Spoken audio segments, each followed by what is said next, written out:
In hijab or in abaya. One of the things that never gets old when you teach people to ride bikes is the sheer thrill they get when they realise they can do it. The really special thing about teaching both the women in Fawkner and the women here is just the cultural barriers that they face every day, and coming from a place where they never thought they'd ever be able to ride a bike. A lot of them do reflect that it's been their lifelong dream to ride a bike, but they never thought they'd be able to do it. So it's just that extra level of being able to gift that to somebody. I got really excited when I heard about this program. I'm almost 40 and I've never ridden a bike. I tried when I was little. Yeah, I still can't believe that I can ride, and yeah, it's been a dream and I'm so glad that it came true. It was excellent, very special experience for me because it was my childhood wish to learn how to ride a bike.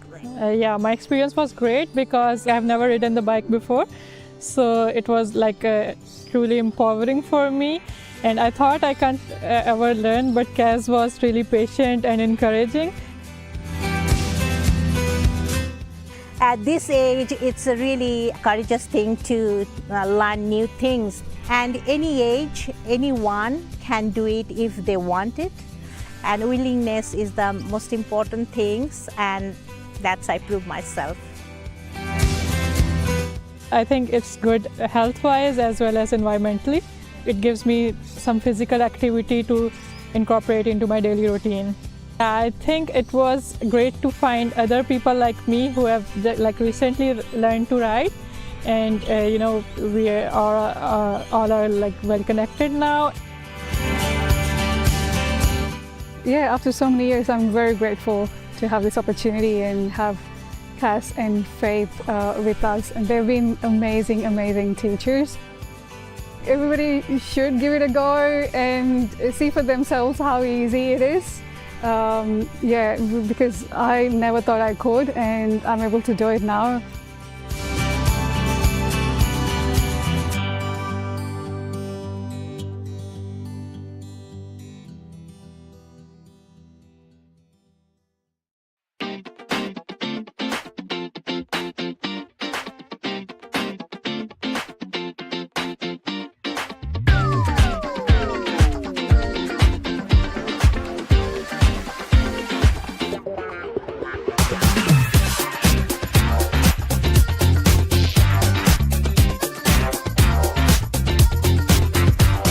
The compost that we receive from Merri-bek Council that's made from the waste from our green bins, the food and organics waste, is a fantastic resource. A lot of carbon, a lot of organic matter that goes to building up the soil here, combined with the compost that we make ourselves. You know, a really brilliant resource for the garden, and it produces fantastic crops, as you can see behind me. Well, obviously it's really important to compost food. If it's just going into the normal bin, then it's creating all these really bad greenhouse gases and contributing to climate change. But the benefit for community gardens is that we can't generate as much compost on our own, so we need the addition of council compost to help us grow vegetables and renew the soil so we get the best productivity from the garden. Sometimes when we get the compost, there's contaminants in it, like plastics, biodegradable bags. Some of them are not quite suitable for the process that the compost goes through. We have to then sort through the compost and pull them out, otherwise they're going to contaminate all our vegetables and the earth that we're trying to re-nourish with the compost. Messages go around on Facebook saying, hey, there's zucchini or cucumbers in the basket at Pentridge, and they're gone in, half an hour later. So we just like to share it with the community, because that's what it's about.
In Merri-bek, we now have a 4-bin waste service. All households need to separate mixed recycling, glass recycling, food and garden organics, and general rubbish. This will help reduce the amount of waste we send to landfill and improve the quality of recyclables in Victoria. Glass bottles and jars now go in your new glass recycling bin. Lids must be firmly attached. Loose lids go in your general rubbish bin. Steel tins, aluminium cans and foil, paper and cardboard, and plastic bottles and containers go in your mixed recycling bin. Food scraps and garden clippings go in your food and garden organics bin. You can use paper towels to wrap your food waste. Put your glass bottles and jars, food scraps and mixed recycling in the bin loose, not in bags. Plastic bags and other items that can't be reused or recycled go in your general rubbish bin. This includes kitty litter, animal droppings, old textiles and nappies. General rubbish should be bagged or wrapped. Update your recycling knowledge today. Learn what goes in each bin by visiting merri-bek.vic.gov.au/recycling-guide.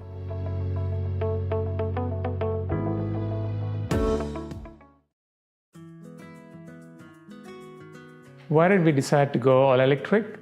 The primary motivation was obviously to reduce our carbon footprint as a family, especially with a young son, 8-year-old, who's attending primary school and learning all about climate change and how we can do our bit in reducing the impact.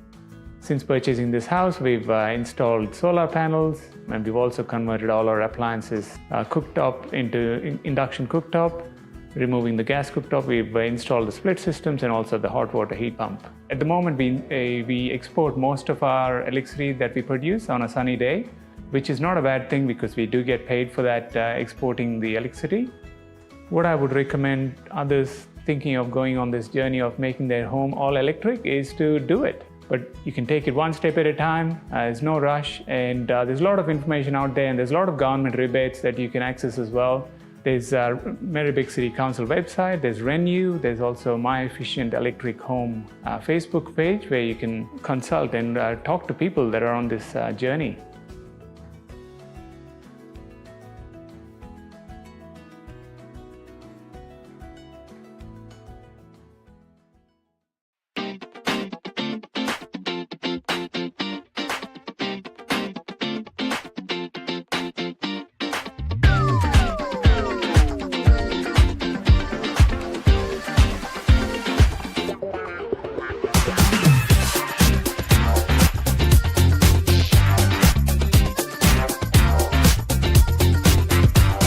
The compost that we receive from Merri-bek Council that's made from the waste from our green bins, the food and organics waste, is a fantastic resource. A lot of carbon, a lot of organic matter that goes to building up the soil here, combined with the compost that we make ourselves. You know, a really brilliant resource for the garden, and it produces fantastic crops, as you can see behind me.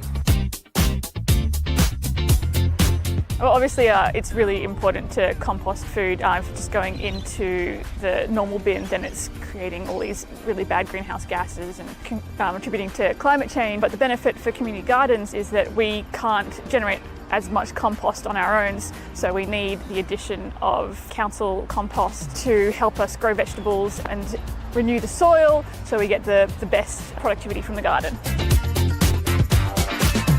Sometimes when we get the compost, there's contaminants in it, like plastics, biodegradable bags. Some of them are not quite suitable for the process that the compost goes through. We have to then sort through the compost and pull them out. Otherwise, they're going to contaminate all our vegetables and the earth that we're trying to re-nourish with the compost. Messages go around on Facebook saying, hey, there's zucchini or cucumbers in the basket at Pentridge, and they're gone in, you know, half an hour later. So we just like to share it with the community because that's what it's about.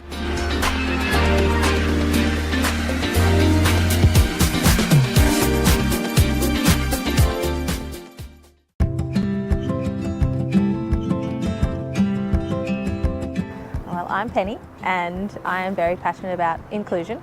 I'm also a mum of 2 beautiful girls and my connection to disability is that I have retinitis pigmentosa, which is a vision impairment where I have about 7% central vision. So with my disability, because I have such a small amount of central vision, I'm actually not allowed to drive, which does make it a bit more challenging. It means that, you know, to get around it takes a lot of organisation, especially with little kids, so lots of public transport, lots of walking, and you know, for the most part it's fine. It makes us a super organised family. I'd like people to know that, you know, I'm a person too, and that although I have disability and you may not be able to notice when you first meet me, there are some challenges that I do face, but it doesn't mean that I don't want to be involved just like everybody else in the community. You know, my disability doesn't make me who I am. I am me and I have a disability as well. I love playing sport. I live to play sport.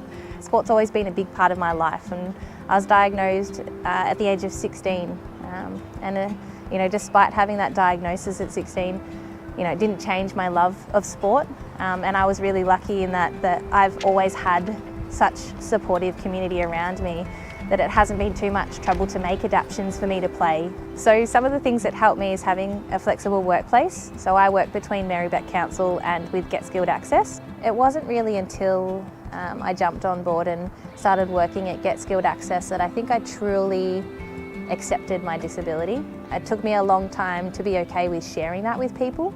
I didn't share it with a lot of workplaces because I wasn't sure how that was going to be perceived. So when I had my interview with them, I remember one of the first questions they asked was, you know, how can we help you in this role? If you're to be successful, what are the things that you need? And that was the first time I experienced an employer asking me what I needed to participate in the role.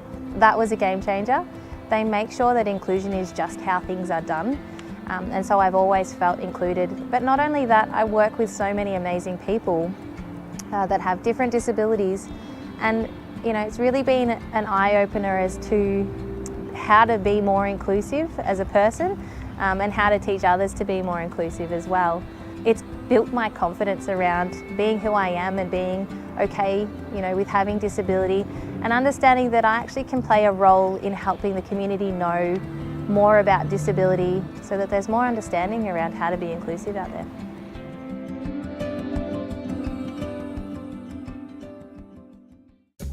I had insulation put up on the top of the roof. It was a good thing to do. When I read the ad in your local paper, and it said, you know, it does help, and the lady was very happy. And I said, if she's happy, I think I will be happy too.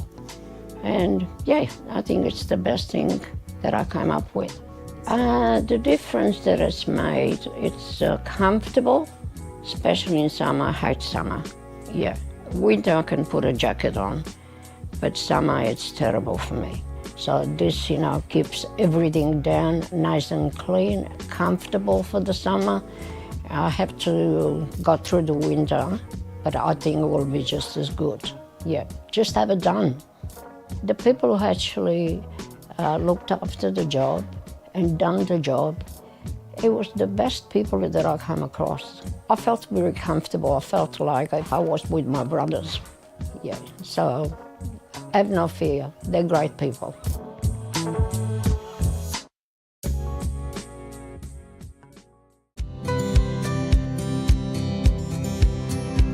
Wheel Sisters came about after some women in Fawkner approached us, wanting to learn to ride bikes and also find other women from their own community to ride with, including women who might ride in hijab or an abaya.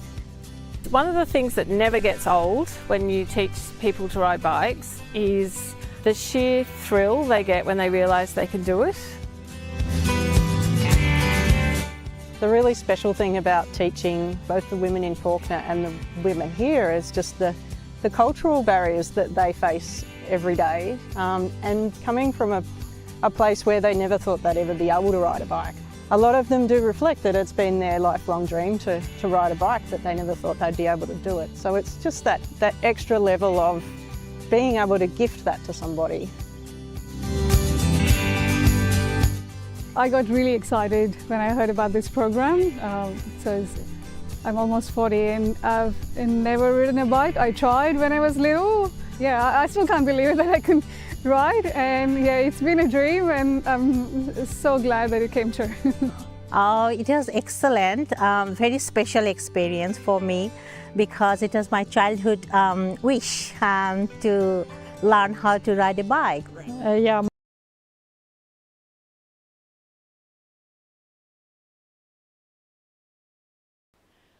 Good evening, councillors and members of the gallery, and to our viewers live streaming tonight's meeting.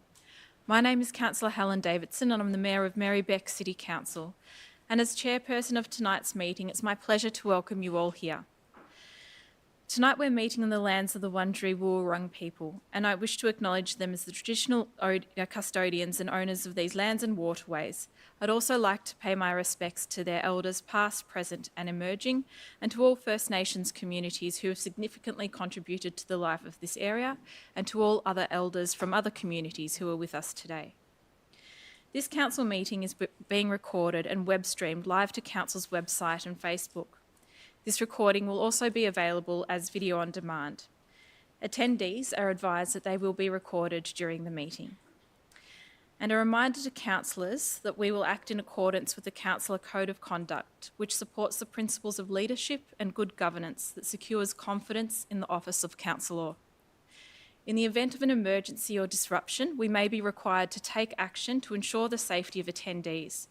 For members of the gallery and councillors attending in person, please follow the directions issued by council staff and security officers present. Now, I'd like to welcome councillors in attendance tonight. Councillor Helen Polite as Deputy Mayor. Good evening all. Councillor Natalie Aboud. Hello. Councillor Sue Bolton. Councillor Liz Irvin. Good evening everyone. Councillor Jay Iwasaki. Hi everyone. Councillor Chris Miles. Hey, hey. Councillor Adam Fulford. Hi everyone. Councillor Alice Svensson. Hello everyone. And Kat Theodosis. Hey everyone. Now we have an apology from Councillor Yildiz tonight. And I would also like to introduce the Chief Executive Officer of Merri-bek Council, Kathy Henderson, and our senior management team. There are no further apologies save for Councillor Yildiz, and we have a leave of absence requested by Councillor Aboud for the 24th of March to the 14th of April. Councillors, can I have? No, I don't need to. Oh, I don't need to ask for that leave of absence anymore. Okay, thank you. We'll remove that. Now, councillors, I'll move on to disclosures and conflicts of interest. Councillors, are there any conflicts of interest to declare? Councillor Aboud. Thank you, Mayor. Yes, I've got to declare a conflict of interest to 7.3, the hockey feasibility study update, because I am still the school council president of the high school, which would be directly affected by whatever the outcome is here. There. Thank you. So, Councillor, immediately before we consider that item, I'll ask you to provide details, again, of the type of and nature of the conflict, and then we'll ask you to leave the meeting before the item is moved and return once it's been voted on. We'll move on to confirmation of the minutes of previous meetings. So, councillors, could I please have a motion for the confirmation of the minutes for the council meeting held on the 11th of December last year? Is there a councillor who wishes to move that? Councillor Chris Miles and Councillor Politis to second. All those in favour? I declare that carried. Now we'll move on to acknowledgements and other matters. So this is a time of up to 10 minutes for councillors to acknowledge and recognise achievements of local individuals and organisations and raise matters considered important to council that aren't listed on the agenda this evening. Councillors, are there any acknowledgements or matters that you'd like to raise? Councillor Bolton? Oh, sorry, go ahead, Sue. Councillor Bolton? Yep. Okay. I'd like to thank the Glenroy Bowls Club and the Atiki Sport Glenroy Tennis Club for reaching out to me and talking to me about the hooning issue that they've had up there. I live very close to that sports complex and I had no idea about the issue. So I guess I'm so grateful they reached out to me because what's going up there is not just a nuisance to people there, it's actually risking people's lives because burnouts are happening there at 1 o'clock in the afternoon during kids' sports. It's absolutely terrible. So I thank them for the advocate work and reaching out to me, and hopefully we can put an end to that. Thank you. Thank you, Councillor Miles. Councillor Bolton. Yes, thank you. I just wanted to report on some things happening locally, particularly in my ward. And in the, last year there was a big discussion locally about issues around the Bonwick Street shopping precinct in Fawkner, especially, traffic congestion, rubbish, overflowing bins, skip bins, all sorts of things like that. I had intended to move a notice of motion tonight, but unfortunately I wasn't allowed to move one. But there are some actions that council has started to take, and there is a plan to have a community meeting, which may potentially lead to the development of Traders Association in Bonwick Street. Secondly, there was a nasty car smash in Matheson Street, the Matheson Street-Sydney Road intersection a couple of weeks ago, where a car was sent flying onto its roof and skidded right through the pedestrian intersection. Luckily, no pedestrians on it at the time, but there will be a petition coming to council at the next council meeting. But, I mean, there's a whole series of intersections on Sydney Road, as well as I know issues in Murray Street, North Coburg, which are really serious. These are Vic Roads roads, but the council's got an interest in making them safer. There's another issue that's coming up about landscaping and trees in the middle of footpaths. That's in Brunswick, but hopefully council can sort of resolve this so that we don't have trees put in the middle of narrow footpaths. This is a massive issue in terms of access, not only disability access, but any parents and carers who've got kids in twin prams. And then just lastly, I'd like to report that I will be standing in the federal elections for this seat. So I will continue doing my council work and taking up all the local issues at the same time. And I'll keep the two things separated, but I will be running in the seat of Wills. Thank you, Councillor Bolton. Councillor Abood? Thank you, Mayor. Sorry about my nasally voice. I just wanted to say thank you to everybody who came to a meeting that I had on Sunday. We didn't agree about everything, but I got elected to talk to local people about local things, so I was really chuffed to be able to have a room full of people sitting around the table having a chat. Great. Are there any other councillors? No, I'll just quickly add, I attended the World Interfaith Harmony Week, which was hosted at the Glenroy Hub. And I think it serves as a really powerful reminder where leaders from all faiths and all backgrounds came together to speak on harmony and unity within our community, and rather than deepening divides, how to come together to really celebrate our diversity, which makes this community particularly strong.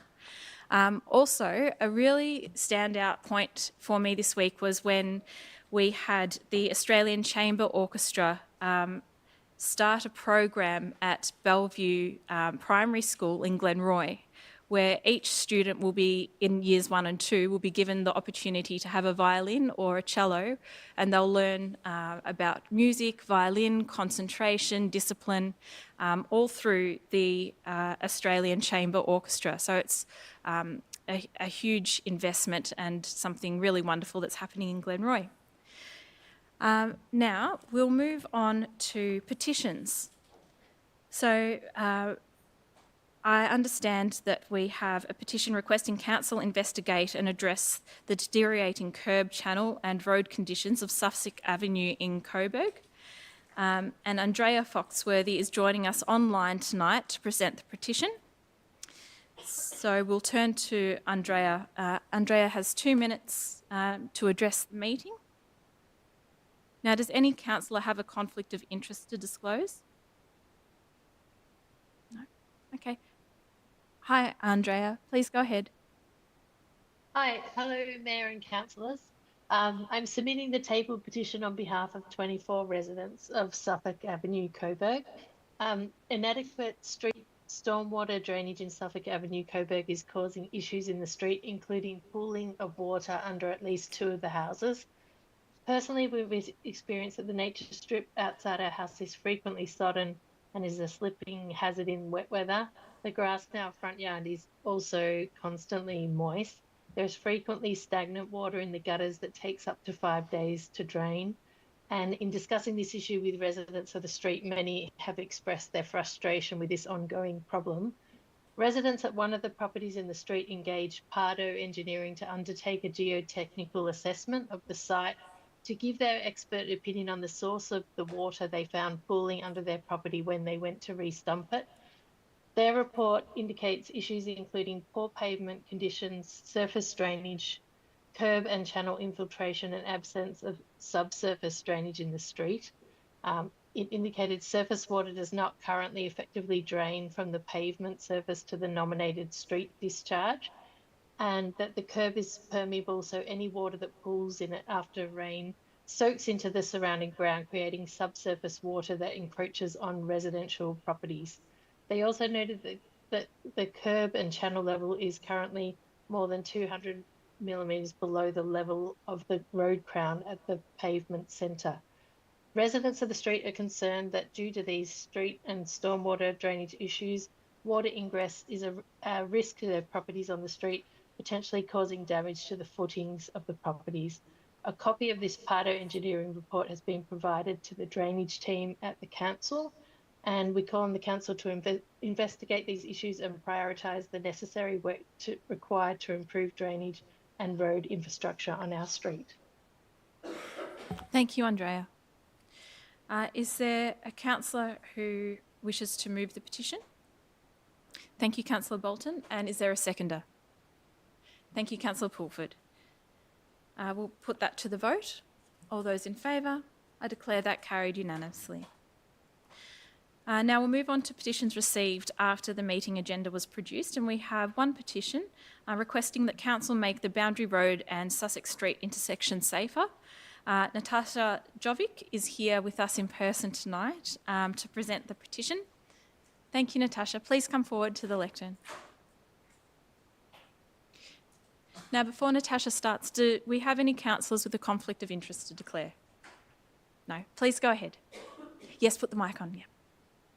Good evening, everyone, and thank you for your time tonight. My name's Natasha Jovic, and I've been a resident of Hadfield for close to 20 years. I bring to you tonight a petition to hopefully initiate and effect some change at the Boundary Road and Sussex Street intersection that borders the north end of Pascoe Vale and the south end of Hadfield.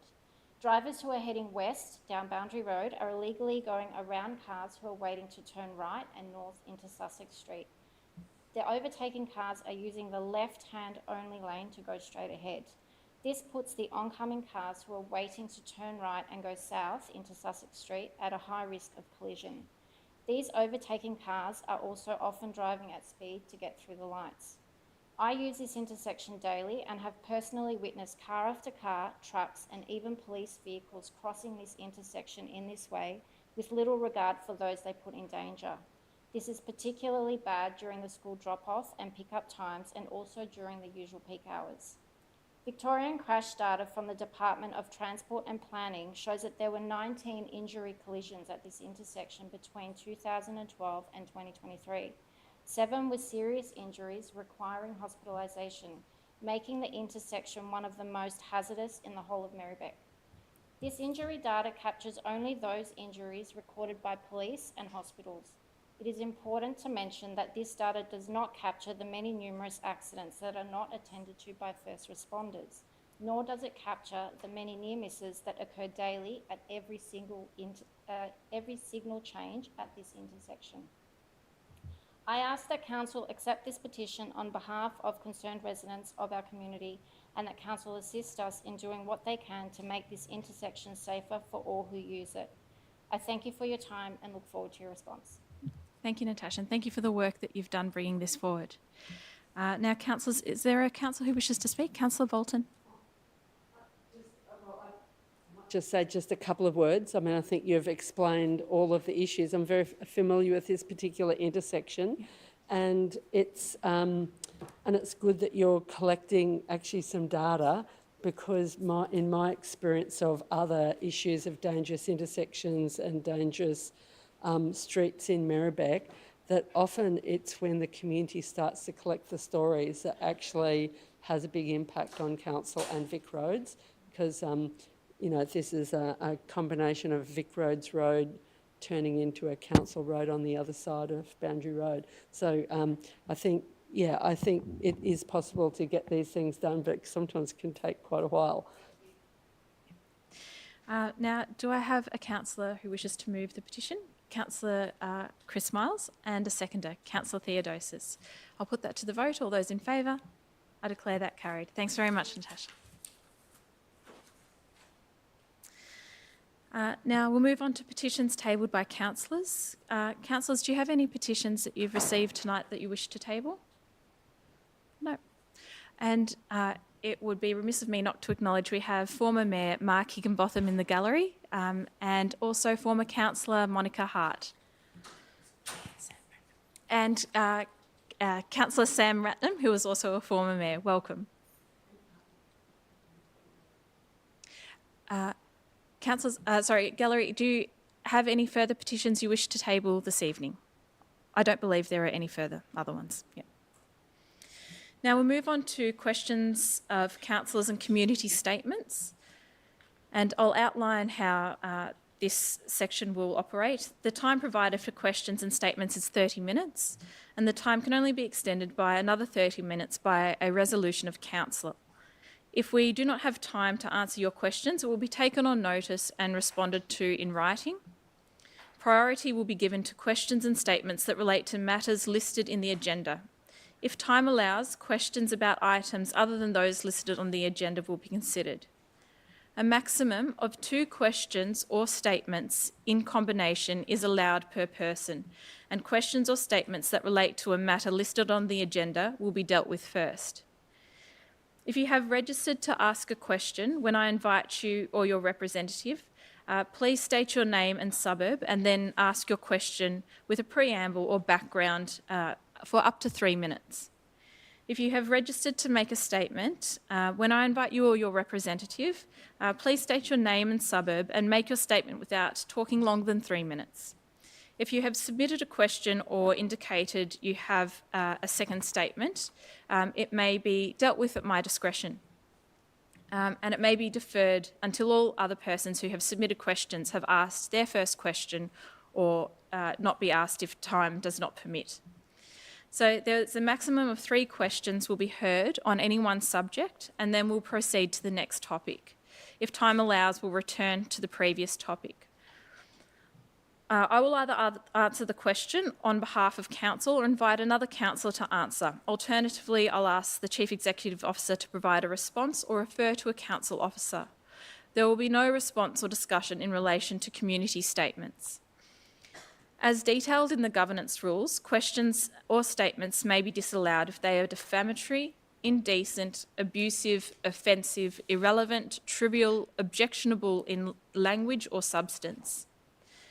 If a response to your question is provided at tonight's meeting, there will be no further formal response. However, council will action any commitments made in answering questions.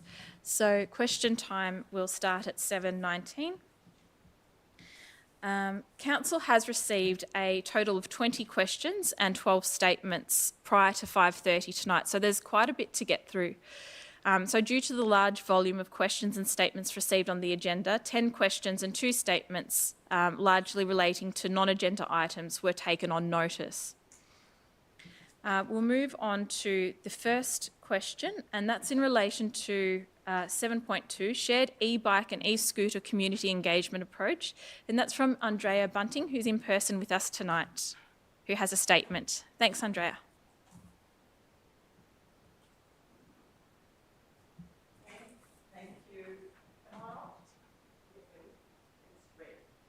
Press it so it's green. Hello? I'm on? Green, yeah. Thank you for selecting me first. I'm Andrea Bunting, from Brunswick, convener of Walk on Merri-bek. I'm a member of Council's Shared Mobility Stakeholder Panel, which has been meeting monthly. I'm also in Climate Action Merri-bek, which has written a comprehensive article about the issues associated with e-scooters. It's available on their blog site. I hope you've all managed to have a chance to read it. I spent many weeks doing it and for you. So at tonight's meeting, you will be deciding on a consultation approach. And I understand that Merri-bek is the first council to consult on this issue of shared e-bikes and e-scooters. So it is great that we are setting an example for others to follow. So I think it's important that we get it right. I would like to see a broadening of the consultation in time, space and scope. So a longer time frame, more face-to-face opportunities would help to engage more people and, as I say, set the example for other councils to follow. But I also would like the scope to be broadened so that we can get a thorough understanding of the community's thoughts on this matter. So the consultation is dealing with the parking approach and proposed stage rollout of shared mobility. This is about having dedicated parking bays to ensure they're not obstructing footpaths. Very important, but it's only one issue that needs to be addressed. I would like a broader questioning in your survey to ensure that residents can share their broader thoughts about this complex issue. So, and there's another issue about this, which I'm hoping to be included as part of your budget considerations. So Merri-bek is investigating avoiding cluttering footpaths with e-scooters, as we know has happened elsewhere. This is fantastic that we're doing this. There is the more general issue of footpath clutter and footpath obstructions, and this is often overlooked. Tonight, we've already heard mention of some trees in Oven Street, Brunswick, which are to be planted in the middle of the footpath. We want to ensure that these sorts of things are not happening. So I suggest the following, which I stole from Councillor Crossland and Yarra, but it's a great idea. Andrea, just conscious of the time. Request that a budget bid for an audit of council policies, footpath trading, crossovers, trees, scooters, bike parking, bin storage and other infrastructure often accommodated on footpaths be considered as part of the council budget. Thank you. Very good. Thanks. Well, I had time. I had to turn it on. It took me time. Thank you, councillors. Thank you. I think it's for council officers not to have a discussion, but it would be good if you could perhaps email each other. Oh, yeah. Yes. Yeah. Thank you. We'll move on to report 7.3, Hockey Feasibility Study Update for McDonald Reserve, and we have Dean from the Brunswick Hockey Club who is with us in person.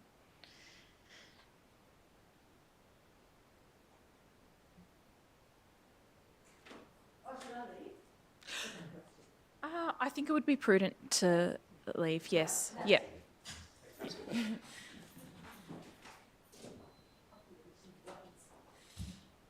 She's gone. Yeah. Hi. Hi, Dean. On behalf of the Brunswick Hockey Club, I'm just offering a short statement in support of Resolution 7.3 or Report 7.3. We're here to thank you for your support and dedication in progressing this proposal.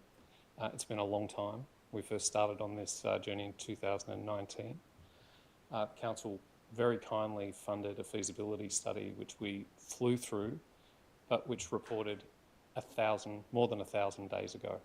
So we feel like we've been stuck in this holding pattern for quite some time, and to get to this stage where we've got the agreement of most of the major stakeholders, we're very grateful for the thoroughness, particularly of the council officers in taking us through this process and the engagement that's been put in place so that we can get the best outcome for the community.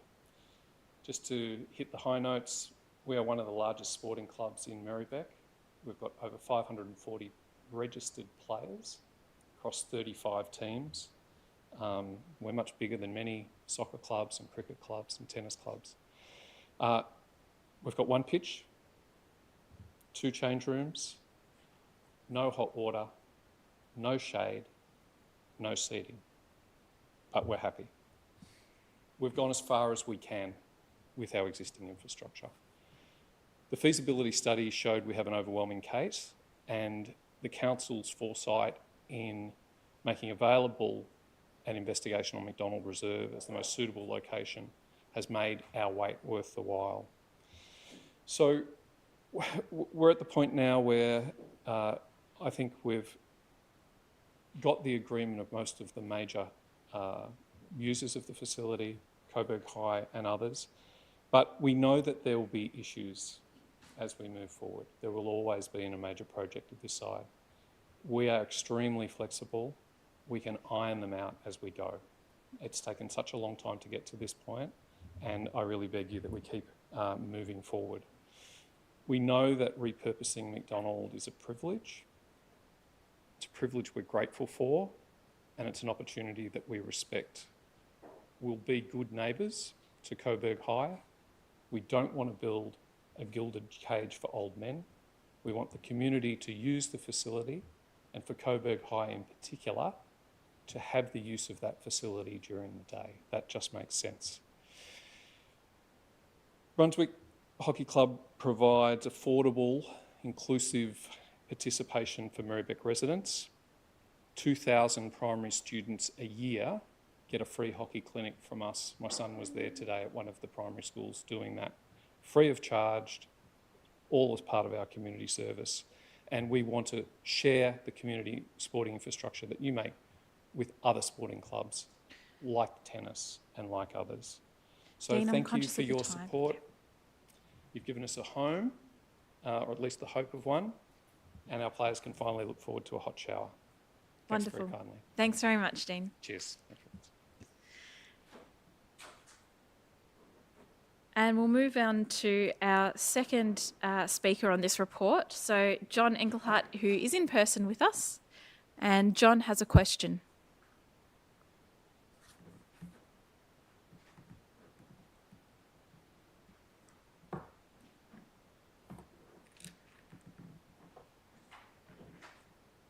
Thank you, Mayor and Councillors. John Engelhardt from Fawkner, and I'm also convener of Climate Action Merri-bek.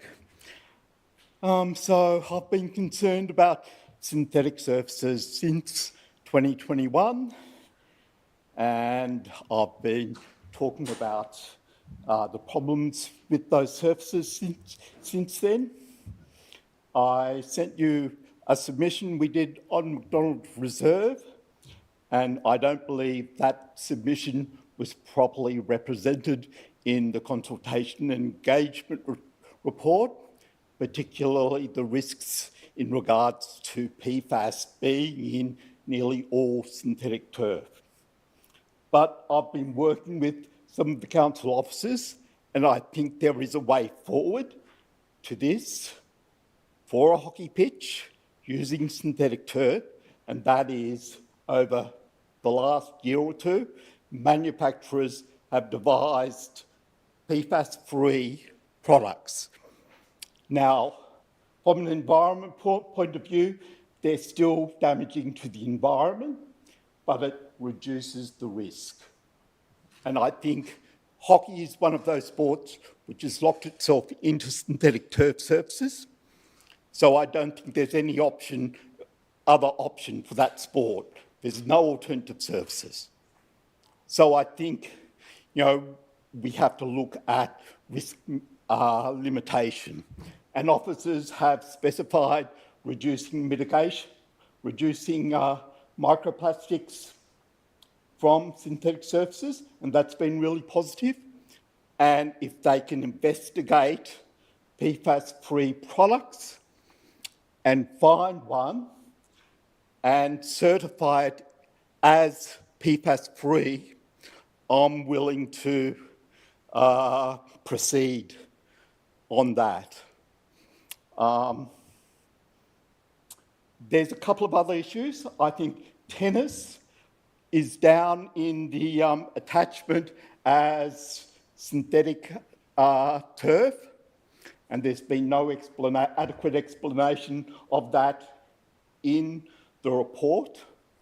And tennis also applies under the sports services policy. And the other issue, last point, the end of life suggests repurposing of synthetic turf may be considered. This is worst practice. The New South Wales Chief Scientist report on synthetic turf recommended synthetic turf should never be repurposed at end of life, as this is when fibres are degrading more rapidly, producing more microplastics pollution. John, can I get you to wind up if possible, please? And I'd like to say I think there's a way forward for this. I think there's been problems with the council officer's report and consultation report, but I think we can move forward on this. And I thank Dean as well for his comments. And I'd like to see, hockey played here, and they have the facility to grow their sport. Right. Thank you, John. So I do have a second question later. Okay, if time allows, we'll return to it. Thank you very much, John.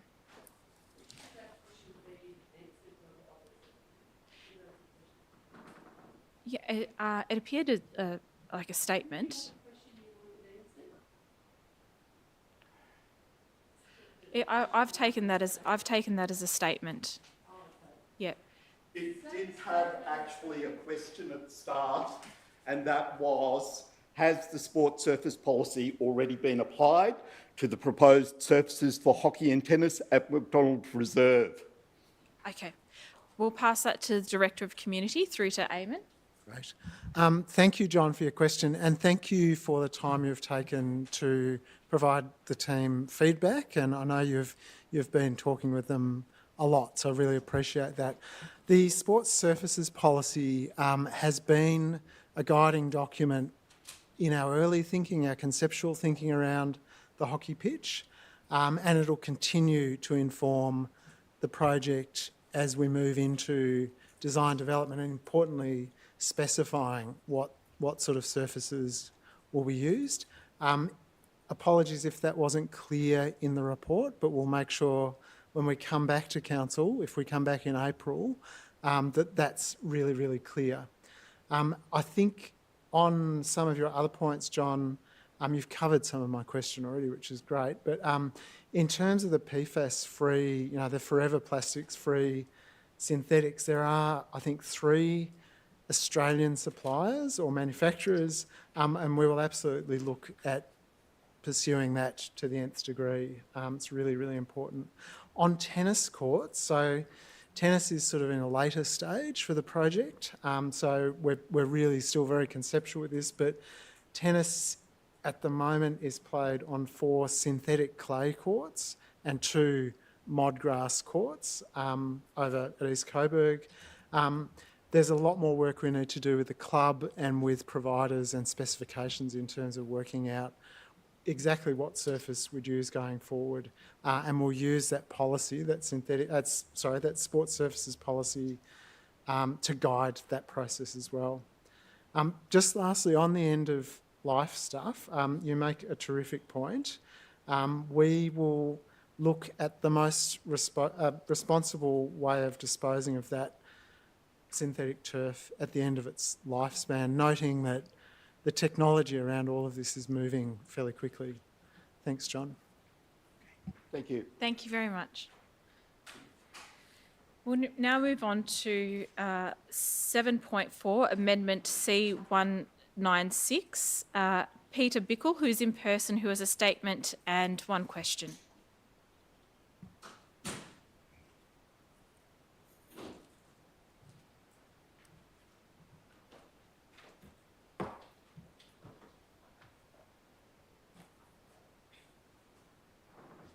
Hi, Peter. Evening. Thank you for having me. I'm Peter Bickle. I'm a resident of Brunswick. This statement and question relate to the Planning Overlay Amendment C196-SB02 for stormwater mapping for the Merri-bek City Council. Our property is located at 26 Holloway Road and is shown on the amendment a mapping to be 100% affected by a 1 in 100 year storm event.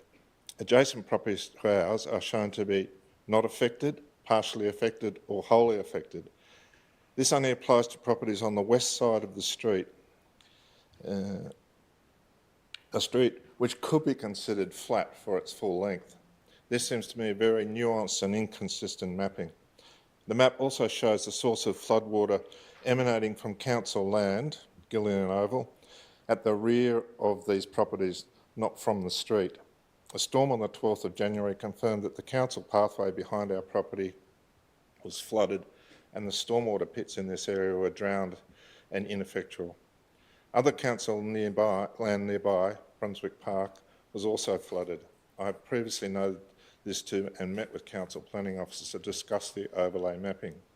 I've also had photographs that record the 12th January storm flooding on adjacent council property. These are available to council as evidence if required. A question to the council is as follows. Will council use the amendment C96 mapping and our experience of flooding as evidence that the stormwater infrastructure on council land is inadequate to cope with a 1% probability of a 100 year storm in any given year, that is 3 to 4 days possibly, to implement improvements to existing stormwater infrastructure or implement alternative methods, e.g. retention basins, level changes and surface treatments to prevent flooding impact on adjacent private properties which are proposed to be affected by the planning overlay and consequent increase in insurance premiums or devaluation of property values if sold. And I think this comes to also the question of climate change and how weather patterns have changed and how councils may need to actually take action to prevent these things from happening. Thank you. Thank you, Peter. I'll turn to the Director of Place and Environment, Penny, to answer this for you. Thank you, Mayor, and thanks, Peter, very much for your question. And I understand that you are a submitter to the amendment, so that means should council pass the proposal tonight to put the amendment to a planning panel, you will have the opportunity to present to the panel as well. And I also understand that you did have a site visit from the specialist engineers to take a look at your property, so you will have quite a detailed report stepping through the reasoning. Really happy for staff to spend some more time with you stepping through that if that's useful, just as a bit of a precursor. In terms of council's drainage infrastructure, the stormwater mapping that councils do helps us to determine in the planning scheme where private property might be impacted by stormwater, and to help us set standards for building floor levels so that we make sure future buildings are flood-proof and are not impacted by the 1 in 100 year floods. In terms of our drainage infrastructure, we're constantly investing to maintain and improve it. It's not feasible to replace the entire drainage infrastructure with a 1 in 100 year standard. It's enormously expensive, so it will cost the community hundreds of millions of dollars to do that. But we're very cognisant of it in terms of our prospective maintenance work. So our designs are generally based on a 5 to 10%. It's called an annual exceedance probability, which is the sort of 10 or 20 year flood likelihood. And our engineers work to identify hotspots and make sure that we are making those upgrades every year to continue to improve the drainage infrastructure, and in some cases we'll put in underground water retention and measures to be able to deal with the more severe flooding. We also have an integrated water management plan, and most of our capital works investments include water-sensitive urban design and those sorts of measures that help to manage water flows and reduce the impact of flooding. So if there's a specific site that you want to talk about more specifically with officers, please don't hesitate to get in touch and staff can work through that with you. Could I just say, I've only talked about the issue adjacent to our property, but as an architect and having had to work on flood plans many times in my life, I haven't gone over the whole of the amended planning mapping, but a simple levels mapping would not cover all of the issues that may impact flood movement or water movement in a 1 in 100 year storm. And I think it's a more sophisticated understanding than simply mapping the levels on properties. Yeah. So, thank you. Thank you, Peter.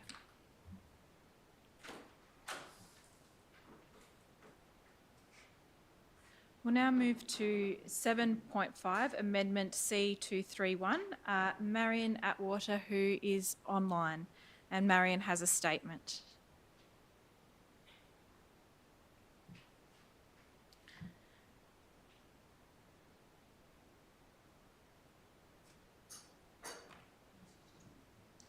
Yeah, Marion's just joining the meeting now.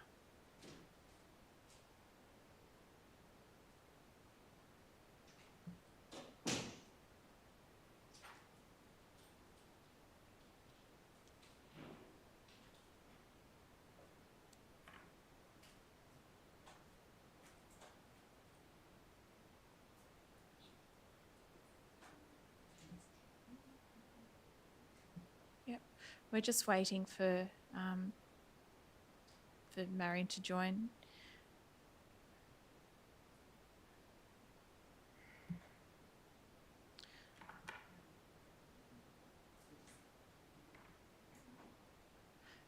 Marion, could you please turn your camera on if you're there? Hi, Marion, we can see you. Please go ahead. Hi, good evening, councillors. Thank you for the opportunity. I've got a statement to make on Planning Scheme Amendment C231 Merri-bek, in particular the transport strategy. My statement is that I hope that you vote against the officer recommendation in this report and that the transport strategy should not be added to the planning scheme. There's a few reasons why. I've already submitted a statement and sent it to all of you councillors by email, which went into detail about some of the contradictions that are in the planning panel report compared to what was in the council officer's report of 13th of March 2024. And so in particular, the differences are on page 140 of tonight's agenda, where it says that council officers have advised about the Human Rights Charter, that this was assessed, whereas on the 13th of March 2024 last year, on page 17 of the report, it specifically stated that gender and human rights impact assessments will be conducted for individual actions where required, and action progresses be reported through the council's biannual progress report to the Commission for Gender Equality, so not even to council. So that's one issue. And then furthermore, also on page 140 of tonight's agenda, which is the planning panel report for C231, it mentioned about the Streets for People framework, and there was disagreement between the submitters and the council. The council told the panel that the Streets for People framework has been developed, whereas the agenda of 13th of March 2024 last year on page 16 clearly stated that the Streets for People framework will be developed over the course of 2024 as it is applied to existing projects, and that a final framework will be presented in early 2025.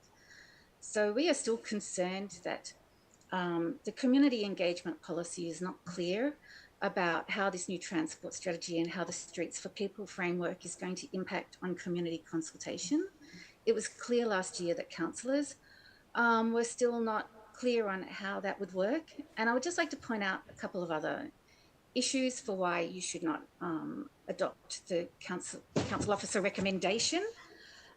Firstly, that the list of nominated officers at the council does not include the unit manager for strategic planning or the unit manager of transport. So it's impossible to check the claims about conflicts of interest disclosures. And secondly, in regards to the register of councillor interactions with developers, lobbyists and submitters that was adopted by council in April of last year, that register has never been published on the council website. It's certainly not being updated every month. And so there is a complete... Marion, I'm conscious of the time. You've gone a little bit Sorry. over. Oh, thank you. Sorry, I can't even see the time. And that is all that I wanted to say. So thank you very much for your time. Thank you very much, Marion. Thanks. Now, that was a statement. So we'll now move on to Report 7.6, Faulkner Transport Study Implementation. And we have John Engelhardt again, who is in person with us, with one question.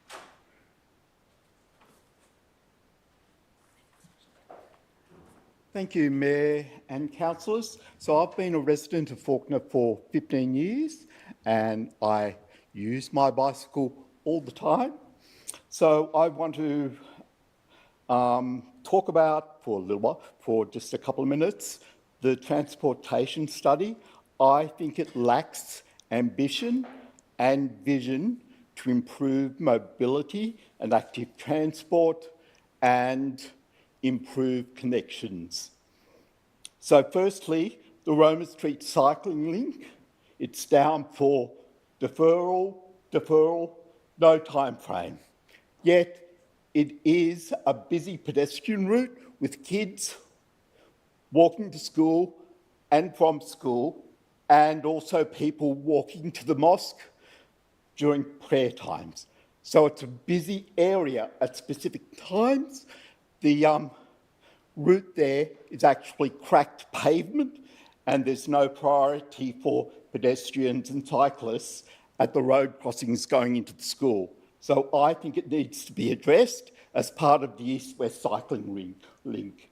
And I'd like to raise why council staff haven't given it a greater priority. The second item is the Murray Street Sydney Road intersection, which is on the western end of the east-west cycling route. I think it's a problem intersection and a solution hasn't been put forward. I think urban planners need to actually visit that area to actually see how they can resolve the issues at that intersection. So have council urban planners look at solutions for that intersection in terms of safety for cyclists. And the third, and this is where the vision is needed, council have just approved a major development at Hoskin Reserve in which people will not have cars, so will probably rely on bicycles.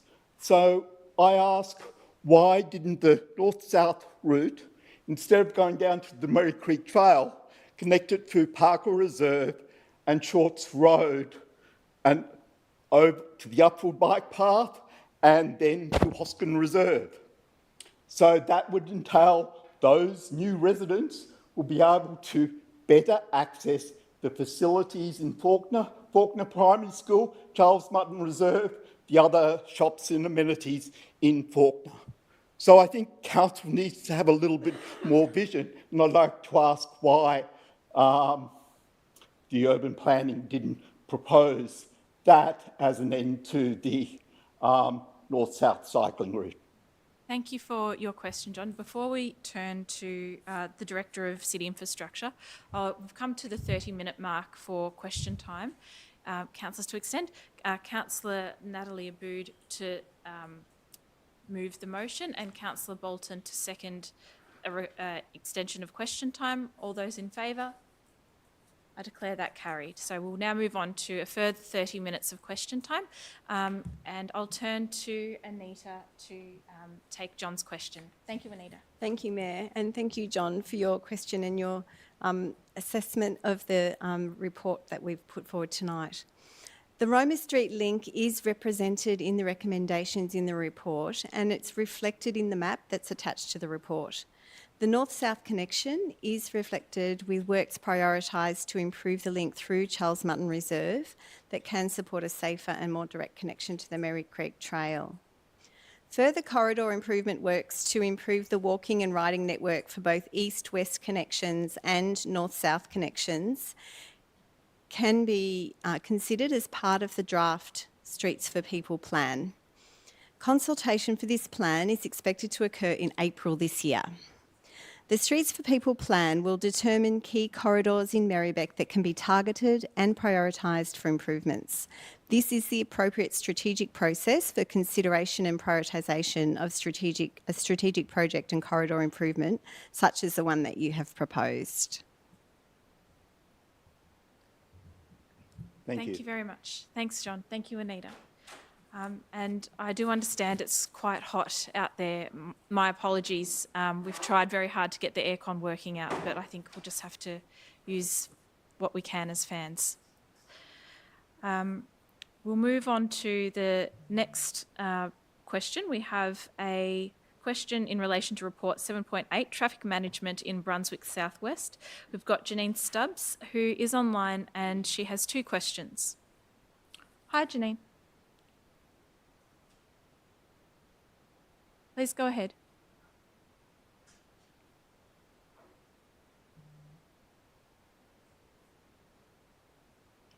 We can see you, Janine. We just can't hear you. Please go ahead and ask your questions. Thanks, councillors. Can I have a thumbs up that I can hear you, that you can hear me? Yes, we do. Yep. Okay. Yeah, so it's related to traffic management in Brunswick Southwest. The intersection of Brunswick Road with Fleming Street is dangerous for pedestrians because at least one crossing is excessively wide. Pedestrians need to cross 5 lanes of traffic. The volume of cars is very high. So in 2015, this is 10-year-old data, so it's out of date. There are over 12,000 cars a day. The speed can be excessive. The speed limit on Brunswick Road is 50 kilometres an hour, but it's often not respected. And heavy vehicles that are too large for the intersection regularly use the roads. But another major issue is that vehicles turning left regularly do not respect the green man, which results in pedestrians becoming stranded in multiple lanes of dangerous traffic. On request, the Department of Transport and Planning, which is formerly Vic Roads, last year installed give way to pedestrian signs, but this is inadequate because one sign has fallen down and that's recently been reported, and the signs can't be seen or are not respected by left turning traffic. The Department of Transport and Planning has rejected the request to implement an early pedestrian start into the signal phasing of the traffic lights, whereby a red arrow would apply to the cars when pedestrians are allowed to cross the road, just for the first few seconds of them crossing the road. So my question is, would Merri-bek Council support community requests to the Department of Transport and Planning to implement an early pedestrian start into the signal phasing at the intersection of Brunswick Road and Fleming Street? Thank you, Janine. I'll turn to the Director of City Infrastructure again, Anita, to answer your question. Thank you, Mayor, and thank you, Janine, for your question. Brunswick Road, as you, I think, are aware, is an arterial road managed by the Department of Transport and Planning. So the responsibility for intersection upgrades and signal management is also under the jurisdiction of the state. Officers of Council agree that road safety at this intersection is of concern, with 5 crashes occurring at this intersection in the past 5 years. Council supports the installation of pedestrian head start phasing at this intersection, and we will raise it with the safety team at the department. So we'll take that one up. Thank you. Thank you, Janine. We'll now move on to Notice of Motion 8.1, Improve Safety at both intersections of Connolly Avenue and Murray Road, Coburg North. And we have 2 questions in relation to this. We've got Adinia Hamilton, who is online, with 1 question.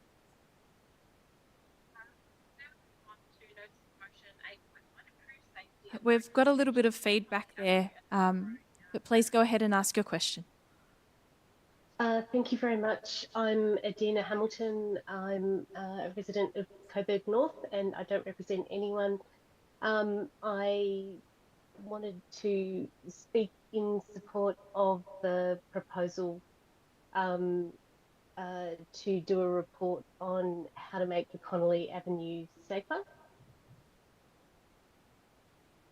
Oh Please go dear. ahead, yeah. We can hear you. You can hear me. Thank Yes. you. Thank you. I'm very supportive of council actually doing a good job at looking at what it would take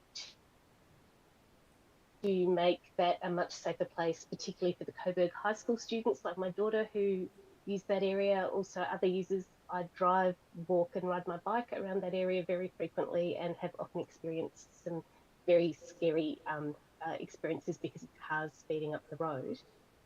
My question though to council was actually noting that October is a very long time away. There's 3 school terms between now and then. Is it possible to look at ways you could do something very cheap and easy, perhaps involving pop-up infrastructure like paint or those little concrete curb blocks that might actually make Connolly Avenue safer to cross and safer to use, even while you are potentially, if you accept the motion, looking at doing a report that would provide some data that you could actually evaluate how it had been used, whether there were fewer crashes, whether people felt safer in the area because of something you'd done that was cheap and temporary. And you might then be able to use that to go forward and work out better solutions. My own experience has been things like those pop-up bike lanes that were put in during the pandemic have certainly made my bike commute to work safer.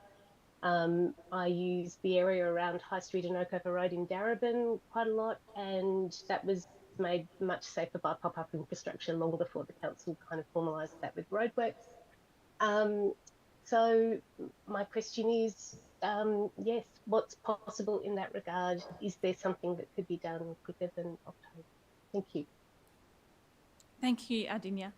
I'll turn to, if there's any councillors that want to answer, or if I'll turn to the Director to take this question.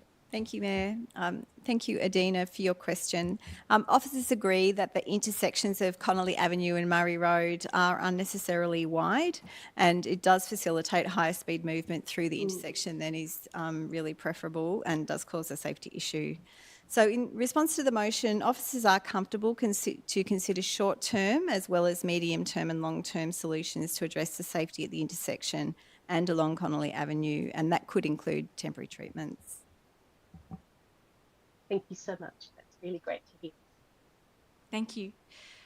And now we have another question on this notice of motion, and this time this is from Kate Hall, who is also online.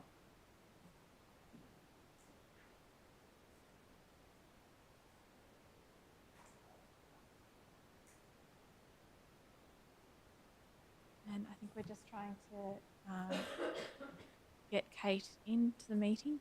Hi, Kate. Hello there, can you see and hear me? We can. Go ahead. Great, thank you. I'm Kate Hall from Newlands in Coburg North, and I'm a member of SWARM, which is Safer Walking and Riding for Murray Road. I'm speaking in support of the motion regarding the Connolly Ave intersections, and I thank Councillor Abboud for putting this forward. Murray Road is a shocker, and as the officer response to this motion says, it has experienced a large volume of serious crashes.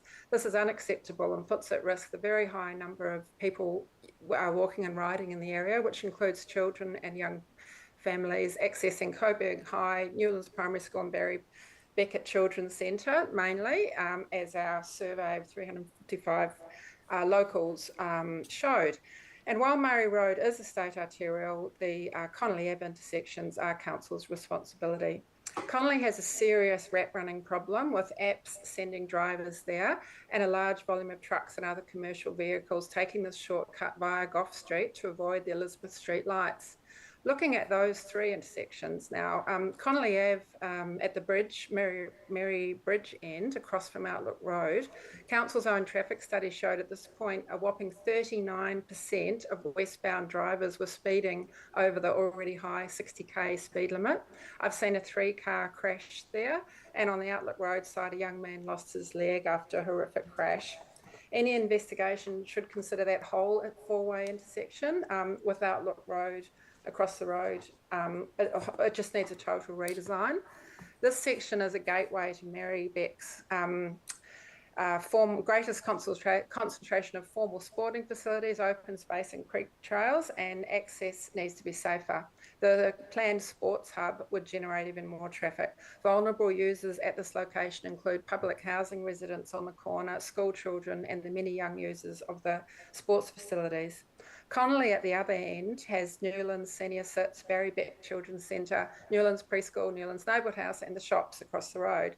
The Children's Centre parents have cited Murray Road danger as their biggest concern with the centre in a survey. Recently, a driver came speeding off Murray and slammed into several parents' cars, writing one off that had a 9-year-old in it. The intersection has a dangerously wide splay, as mentioned, which means people on the Murray Road footpath can't see cars coming out of Connolly and vice versa. I know of 2 separate incidents of Coburg High kids being hit by cars here. Traffic calming measures on Murray, which the department have been stating and writing since 2012 that they are looking at, would also help with the Connolly Ave issues. A crash just at Elizabeth only a couple of weeks ago with a flipped car on its roof and ambulances called highlights the ongoing danger. And with regards to Gough Street at Elizabeth, I think that should be looked at in the whole picture of this issue, because that's where the rat running starts, with the cars coming in there, and traffic calming would be very helpful. There are plans supported by council for a pedestrian crossing lights at that point for Elizabeth Street, as it's an important east-west cycling route and also heavily used by students accessing Coburg High, as the whole area is. So that's just a bit more detail, and I support the motion. Thank you. Thank you, Kate. So we'll now move on to Notice of Motion 8.2, Reviving Pascoe Pool, and we have in person Vita Mezzatesta. Please come forward to the lectern. And also in person on the same Notice of Motion, we've got Greg Arnold. So please be ready to come up following Vita's statement. Hi, Vita. Hi. Sorry. My name's Vita Mezzatesta from Pascoe Vale, and I've been part of the Save the Pascoe Vale outdoor pool, along with Greg. And I did a statement in support of Councillor Theodosi's motion to revive the pool and refurbish. I was a young single adult when I fought for the Pascoe Vale pool in the 90s, a mother when I fought for it again in 2017. I don't want to be fighting for this pool and its redevelopment when I'm a grandmother. I've seen many councillors and council officers come and go since the 90s, with no major works considered for the pool. I'm wondering how many more will come and go in the years to come, and this pool is still going to be there, needing development. Can the council get cracking on it, please? Population is increasing in the area, as evidenced by the expansion of the local primary school and the number of preschools built. Plus, we've had increase in hot days with the pool closed on some of them due to unexpected maintenance. Since our first campaign in the 90s, I've heard many excuses from council. There's budget restrictions, no government funding, etc., only to have seen the old Brunswick Bars, Oak Park Pool and a Faulkner Leisure Centre redeveloped, one using up all the capital works budget. I've also seen council build the Pascoe Vale Neighbourhood Facility in the late 90s and recently the Pascoe Vale Community Centre. In the 90s, a council officer told us residents that building a facility for an art and weaving group would increase patronage. Without the pool would be under threat of the pool would be under threat of closure. We said a fitness facility and major upgrade would be more suited, but were ignored. Years later, the community centre was built and we're told it would ensure the pool's survival with cross promotion. The rationale of having these new buildings built to activate the pool site without redeveloping the pool itself seems short-sighted. I'm sick of just band-aid measures to keep the pool going. I've spoken to Anthony Chiafaloni MP and he will support the council's application for funding if they apply. In 2017, I participated in the forums for the aquatic strategy, including one online. Even though Pascoe Vale residents dominated them and outlined what they wanted, it was as if we weren't involved and totally ignored. Instead, council recommended $80 million to redevelop the Coburg Leisure Centre into a major level facility, which no one asked for at the forums. So much for budget restrictions, and again, Pascoe Vale Pool is sidelined. I grew up in Pascoe Vale, and like many residents, I'm passionate about the pool. We're not after watermarks or splash, but we would love to see this pool redeveloped for future generations. It is our public space and local beach in summer, being close to home and affordable for teenagers and families. We don't have to spend lots of money on travel or expensive parking going to the beach. It's not costly like the cinemas or the zoo. Thank you, They Vito. encourage family participation and diverse community interaction. We love the shady outdoor lawn area with trees to lay out tails and have a picnic. Thank you, Vito. Many great memories You've are just created at passed the your pool, time. and I hope to take the grandchildren there. Not a problem. Great. Thank you. All right. We'll now move on to Greg. Greg Arnold, please come forward.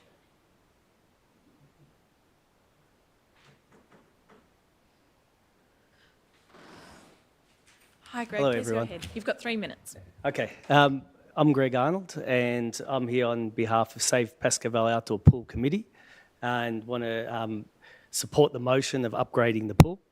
I've been a resident of Pascoe Vale for 50 years, and I've been using the pool since I was 1 year old. So did my family. We still use the pool regularly. We've been there regularly in these very hot days.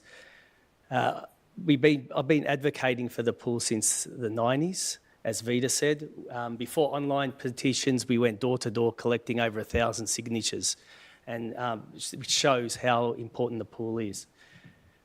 This pool is one of the oldest pools in the area, and it's in a much needed state of repairs and upgrades. There's been multiple issues and occurrences where the pools had to be shut down in very hot weather, over 30 degrees, due to failures in the old pump room.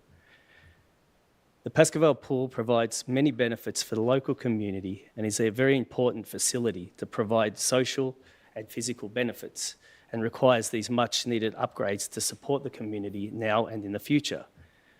The pool provides at the moment a very excellent Big Swim program where kids can learn and practice and improve their skills. As everyone's seen on the news, the amount of drowning, this is a very important life skill to have. I learned to swim at Pascoe Vale Outdoor Pool through my time in Pascoe Vale Primary, and was surprised to hear that my kids who go there, they use Oak Park Pool due to the water temperature being too cold at Pascoe Vale Outdoor Pool, which is basically around the corner and walking distance instead of catching a bus. So it could, with these upgrades, it could extend more swimming programs for the community. The pool also provides a safe and inclusive space for the community to get together and cool off during the hot days, providing beautiful lawns for the community to enjoy.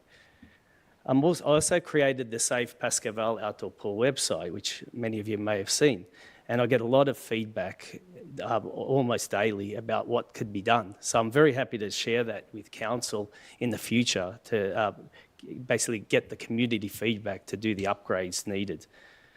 The investment into Pascoe Vale Pool will provide great benefits to the community for now and in the future. It's great to see the pools still open, but yeah, it's great to see also there's a notion to actually upgrade this beautiful facility. Thanks for your time. Thank you very much, Greg. We'll now move on to Notice of Motion 8.3, Improving Safety, Cleanliness and Wellbeing of Community at Victoria Mall. And we have 3 people wishing to make a statement, all in person. So if you could be ready, Sharif Hassan, please come forward. After Sharif's 3 minutes, we have Barbara, who is also in person with a statement. And we then have Monica Hart, who is also in person. Hi, Sharif, go ahead. Hi, everyone. How are you going? Good, thanks. All right, so my name's Sharif, as you all know. I run with my dad Half Moon Cafe, which is situated in the Victoria Street Mall. I'm also here with Vito and Shen from Coffee and Kitchen, fellow traders also in the Victoria Street Mall. I came here about 4 months ago, I believe now, with a desperate plea for aid from councillors regarding all issues in and out of drug abuse, particularly hard drug abuse within the Victoria Street Mall.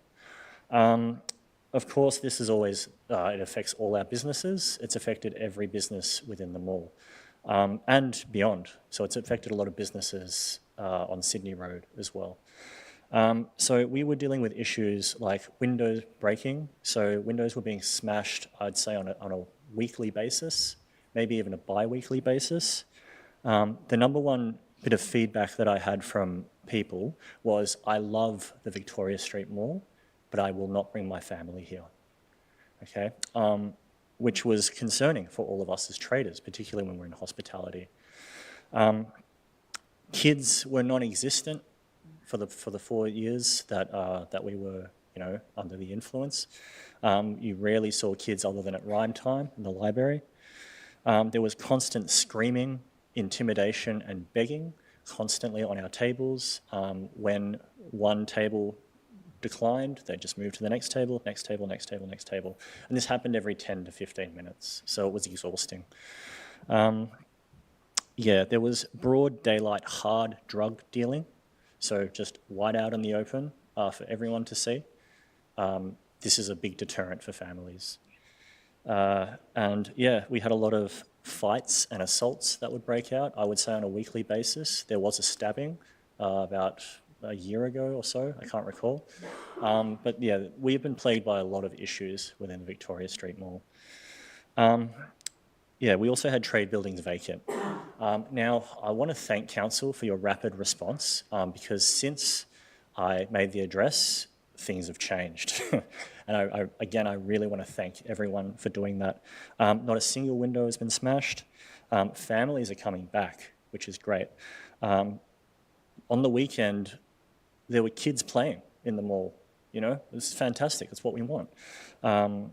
There's been no begging, no intimidation, no screaming. Like, staff feel safe to come to work again, along with the customers. No fights. The drug dealing is still there, so there's still a while to go, but it is significantly less.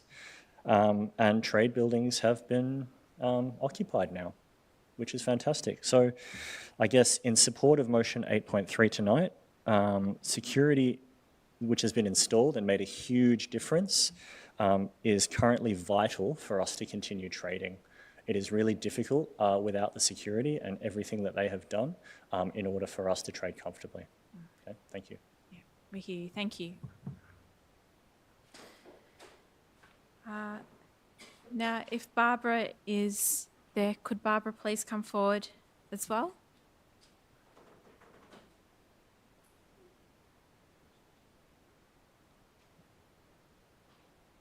Hi, Barbara. My name is Barbara, and I'm from Brunswick and Coburg. Thank you for giving me the chance to voice my opinion about the removal of the bench in Victoria Street. My name is Barbara, and I'm 76 years old. I have lived in what used to be called Moreland for 50 years. I'm very active in the community and frequent the Coburg Library extremely often. At present, I'm doing 3 different courses each week and also use a computer, read French magazines, and put in a few pieces of jigsaw puzzles at other times. So I sometimes go to the library through the mall every day of the week. One of the exceptional features of the library, Coburg Library, is its beautiful constructed and lovely looking bench. It is extremely well placed because it's under a wide awning that protects people from the rain and from the sun. It also has a backrest and raised bits to help people get up. For these reasons, it is used by many community members, young and old, able-bodied and handicapped. This area is in front of the library has always been well used by the community because it is comfortable and a very safe place for us to use and be. However, recently, our beloved table was taken away, and now our bench. No explanation, no community consultation, nothing. Well, I am here to represent 22,860 ratepayers over 65 years old, 7,579 over 75 years old, 8,443 over 80 years old, and also between 700 and 800 Aborigines who all live in Merri-bek. We seniors need to sit down when we have finished our shopping in Sydney Road. when we wait for the library to open, and when we meet our friends for a chat to help keep our mental state well. Jaru, my Aboriginal friend, comes every day and sits quietly drinking his Coca-Cola and chatting to the many community members who greet him. Where is he going to sit down? Where are the oldies going to sit now? My friend Alan is 87 and frequently sits on the bench. Where is he going to sit? The day after the bench was removed, I already saw a lady sitting next to it on the concrete. But don't expect me or my senior friends to sit on the concrete because we won't be able to get up. Your decision to remove the bench without any community consultation is disadvantaging older people, handicapped people, and our Aboriginal friends. This surprises me greatly because I thought that the council had a policy of inclusion. So, in order for all community members, including older people, handicapped people, and Aborigines, to be able to continue coming to the library and use this beautiful space, I urge the council to make us a promise that you will give us back our table and our bench. Quick, smart. Thank you. Thank you very much, Barbara. Thank you.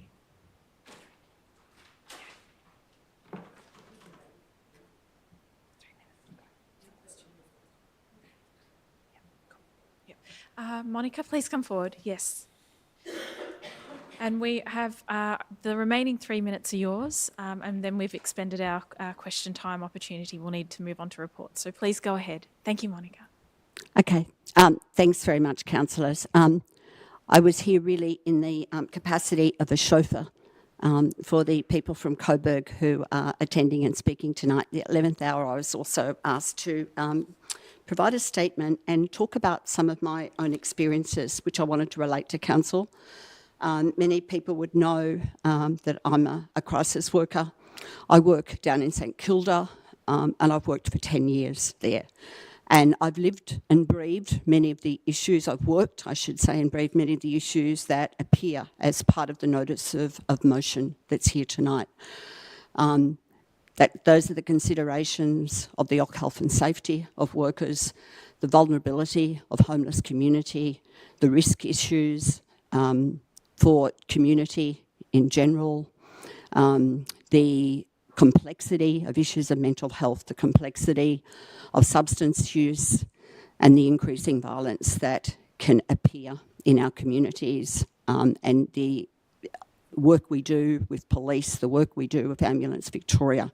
So I understand very well the complexity of issues that underpin the notice of motion that councillors are considering tonight. In that time, one of the things that's always concerned me is what I see happening frequently is that when things can be going on at a certain level, and then when there's an escalation or an incident that causes great concern, you get a knee-jerk reaction. I see that all the time. I see it happen in my own management. I see it happening within community organisations. I see it happen in councils. And my concern with that, then you get knee-jerk reactions, you get lack of consultation, and you get flawed decision-making. You get very flawed consequences, and you fail to realise the wider impact of that decision. And my concern that this has happened in terms of the removal of the seats here in Merri-bek.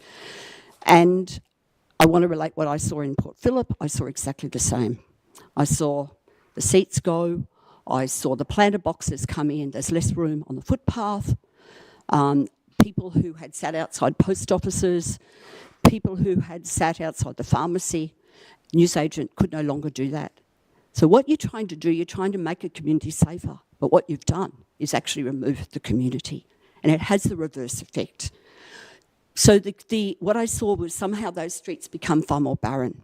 When the Port Phillip Council tried to reverse that, then the narrative becomes we can't have seats because they're dangerous. They cause violence. It's a very false narrative. What I'm saying to council, don't fall into the trap of that. I'm here to advocate that those seats just in line with what we heard from our community members, that there's serious consideration of seats and tables being back there for community, and that we actually understand the importance of that for our older community. We are social beings.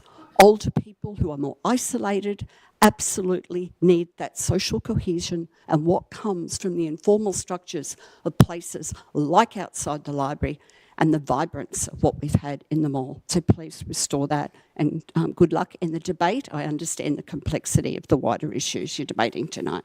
Thank you. Thank you very much, Monica. Now, just in relation to those few questions, I will turn to the CEO for a correction in relation to those. Yeah, I believe there was someone who had his name down for a question around one of the reports, or a statement around one of the reports. We've used up all our time, Councillor Bolton. Can I move an extension just to hear? It's not permitted in the governance rules. We've got the one extension that's allowed, which is for 30 minutes, which we've exercised. And I just wanted to turn to the CEO to clarify a few points in that those statements, as we are coming to a notice of motion on that later on. Kathy? Thank you, Mayor, and through you, people are raising very serious concerns about the removal of the seat at Victoria Mall, and I just wanted to clarify issues around that because I know it's an issue of community concern.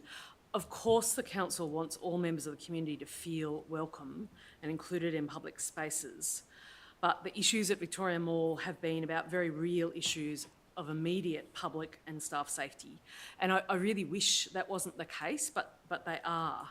We've had dramatic escalations over the past period, including multiple incidents of occupational violence. Now, Coburg is a delightful place with an amazing community, and we love to talk about the great assets of the Coburg community, but I'm just going to have to tell you about some of the really difficult things that have been happening. So, there are people exhibiting dangerous behaviours. It's not from people that are suffering homelessness, and if those behaviours were just impolite or just antisocial or just unpleasant, that would be one thing. But the unfortunate reality, I'm afraid, is that we've seen public nudity and exposure, we've seen using an axe to smash multiple glass windows, we've seen assault, we've seen punchings, we've seen eye gouging, we've seen a stabbing, we've seen threats and threats to kill, and more. And most recently in the last fortnight, there was a physical assault and threat to kill that affected one of our staff. The table that's talked about was torched late last year and removed as a result. As a council, we have responsibility for the welcoming and safety of the public, and council, and in particular I, as CEO, have a very real set of responsibilities as an employer for the safety of staff. This is both a public place and a workplace, and I have no choice but to take that employer responsibility very seriously. There's still some public seating left in front of the library, and of course the library itself remains open to the public and has plenty of seating. But we did, with reluctance, remove the outside seating in the mall, which runs along the children's area. Removing the seats isn't a cure, but it helps reduce the difficult behaviours, the violent behaviours, within and adjacent to the library. It's not the only thing we're doing. We've been funding security staff, as you hear, staff who are trained in and are practising de-escalation. We've also funded a social worker program in libraries, and we funded the Merri-bek Assertive Outreach program, which supports people experiencing homelessness, although they're not the people that are responsible for the violence. The people who are causing assaults and threats are still there, violating bail conditions to be there as well, and I saw that most recently on Saturday. We want to welcome all people in the mall, but for those who are engaging in violence and threats, we have no choice but to deter that. We've done this because we need to take the steps to try and increase safety for staff and for the community at this venue. It's certainly not about trying to deter people experiencing homelessness from this space. Thank you. I think at this point, while we have the gallery here, it was important to speak in relation to the Victoria Mall, just so that members of the gallery would be aware of what is going on. Now, we will move on to notices of motion. I know that there are quite a few people in the gallery here this evening for specific items. So I will move to the first item being 8.6, which is Councillor Bolton's notice of motion. Councillor Bolton, do you wish to speak to that? Yes. Yes, definitely. A shame someone in the gallery who is planning to speak, maybe more than one, weren't provided the opportunity to speak. Always puts things in context. So last year, in March last year, the council passed a unanimous motion to fly the Palestinian flag until there was a permanent ceasefire. Because we all want a permanent ceasefire. We want the genocide against people in Gaza to stop. And this is not just some run-of-the-mill conflict. As more and more bodies are discovered, 70,000 plus people have been killed, and it's suspected that actually the final death toll will probably be around 350,000 people. And this is an entirely human-created conflict, entirely deliberately created genocide and targeted genocide, with people not being able to flee because there is a dirty great prison fence around the Gaza Strip, and a full-on siege of people not allowed to access medical and food, starvation, and being used as a weapon of war. So now is exactly the wrong time to remove the Palestinian flag. But also, this was a unanimous decision of council to fly the flag until there was a permanent ceasefire. The current ceasefire is not permanent. According to the stages, it's a temporary ceasefire, but even that temporary ceasefire has been broken with the Israeli government firing on Palestinians trying to go home, not allowing all of the aid trucks to go in that it had agreed to under the ceasefire agreement, and also failing to withdraw from the corridor in the centre of the country. So there's that's happened, and now Israel is threatening to end the ceasefire. There wasn't even due to be a negotiation about a permanent ceasefire to the end of the stage one of the ceasefire, of the temporary ceasefire. So this is definitely not permanent. We want it to be permanent. So, pulling down the flag now and removing that solidarity with our Palestinian citizens who live in Merri-bek and other people who've been affected by what's happening in Gaza is exactly the wrong thing to do. And we need the whole world to say that this genocide must stop. I'll end it there. But we need to abide. My motion is about abiding by a unanimous decision which we took in March last year, and the flag was removed by an unelected council officer. Now, do we have a seconder for Councillor Bolton's motion? Councillor Pulford, do you wish to speak? Yeah, thank you, Mayor. And thank you, Councillor Bolton, for putting this item on the agenda.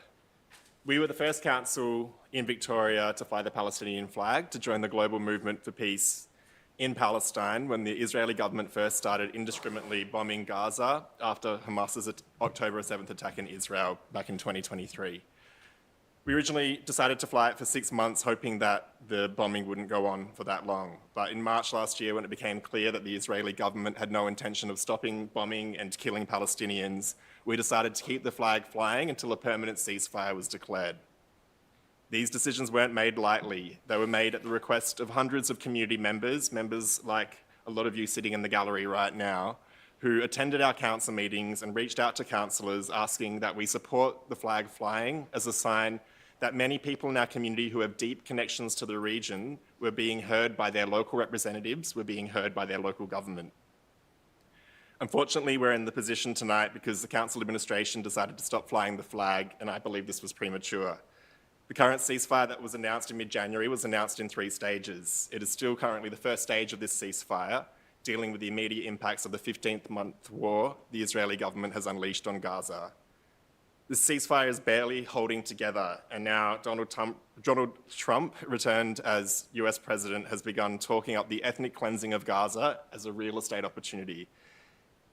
In my opinion, we should have waited to see if the second phase of the ceasefire was reached before we took down the flag. I support this motion to restore the flag flying at Coburg Town Hall here, and I hope that other councillors support this motion this evening to restore and uphold that previous council decision. I know that this is an issue that affects so many people in our community, and there are people who've reached out and said that they don't support us flying the Palestinian flag. But this is a deeply unequal war. This is a superpower being supported by heavyweights around the world, being funded, being sent bombs to kill a people and attempt to wipe them off the face of the planet for a real estate opportunity or for a land grab. So when there is this imbalance in this kind of conflict, we have to pick a side, and choosing to be silent or choosing to do nothing is choosing the side of the oppressor. So we have a proud history here in Merri-bek of standing up for peace and non-violence, and tonight we have an opportunity to continue that proud history, and I really hope Council does support it, this motion put forward by Councillor Bolton. Thank you, Councillor Pulford. Councillor Politis. I'd like to move an amendment to the motion in the interests of everything that's been said by Sue Bolton Councillor Bolton, I should say, my apologies, and Councillor Pulford. And I would like to move, in the interests of peace, that Council recognises the importance of standing for peace in Gaza and everywhere. I'd like to move that the Council amends the Council's position to fly the international flag of peace, which is a white flag with a dove and an olive branch on the 4th flagpole at the Coburg Civic Centre. Further, I'd like Council to note that this universal symbol of peace represents a shared hope for an end to violence and a commitment to dialogue instead of destruction. I'd like to move that we affirm that in raising this flag, it symbolises that Merri-bek stands for peace and for unity. Finally, I'd like to say that the international flag, and move that the international flag of peace fly until the community flag schedule is reviewed by Council. And the community flag schedule is due for review as part of the civic flag policy in or about March 2025. Thank you, Councillor Politis. Do you have a seconder? That's a counterposed motion. It's a counterposed motion.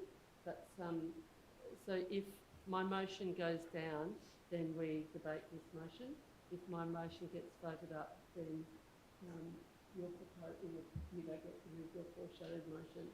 So it's a different motion, foreshadowed motion. My motion, like yours, is about peace in Gaza and flying the flag in support of that. But it's contrary to it's the way meeting procedure works is a motion that's contrary is not taken as an amendment, but it's taken as a foreshadowed motion, which then if the first motion gets lost, then that gets to be voted on. It's not an amendment. It's a totally opposed motion. It's not an opposing or a contrary motion. Okay. I just will receive some guidance in relation to this from governance.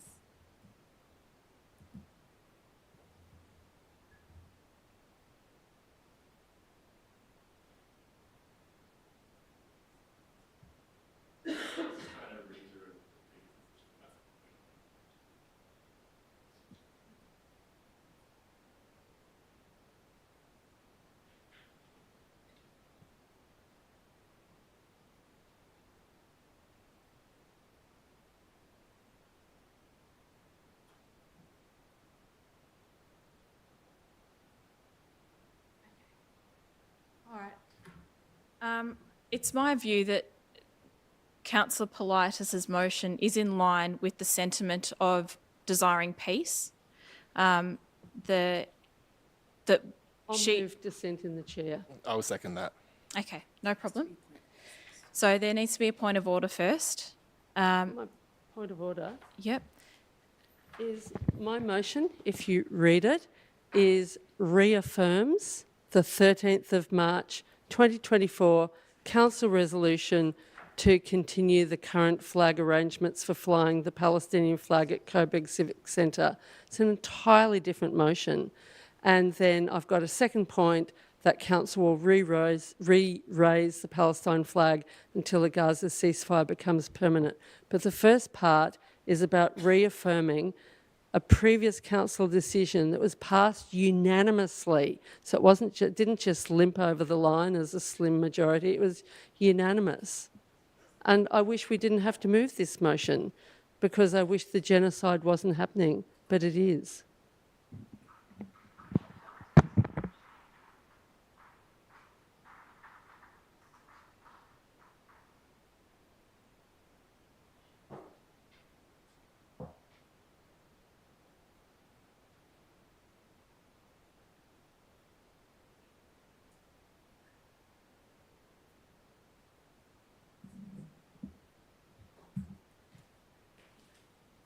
Could I propose that we adjourn the meeting for a moment so that you can...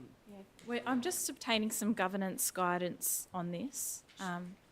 Would you like me to propose that we suspend standing? No. It may not be necessary. Yeah. I'm happy to propose that we adjourn the meeting for 5 minutes and then return.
Thank you for the short adjournment, councillors. We have reviewed the governance rules. I'll uphold Councillor Bolton's point of order. So, Councillor Bolton, that's upheld. There's no need to proceed with that. And I'll move to continue the debate in relation to Councillor Bolton's motion.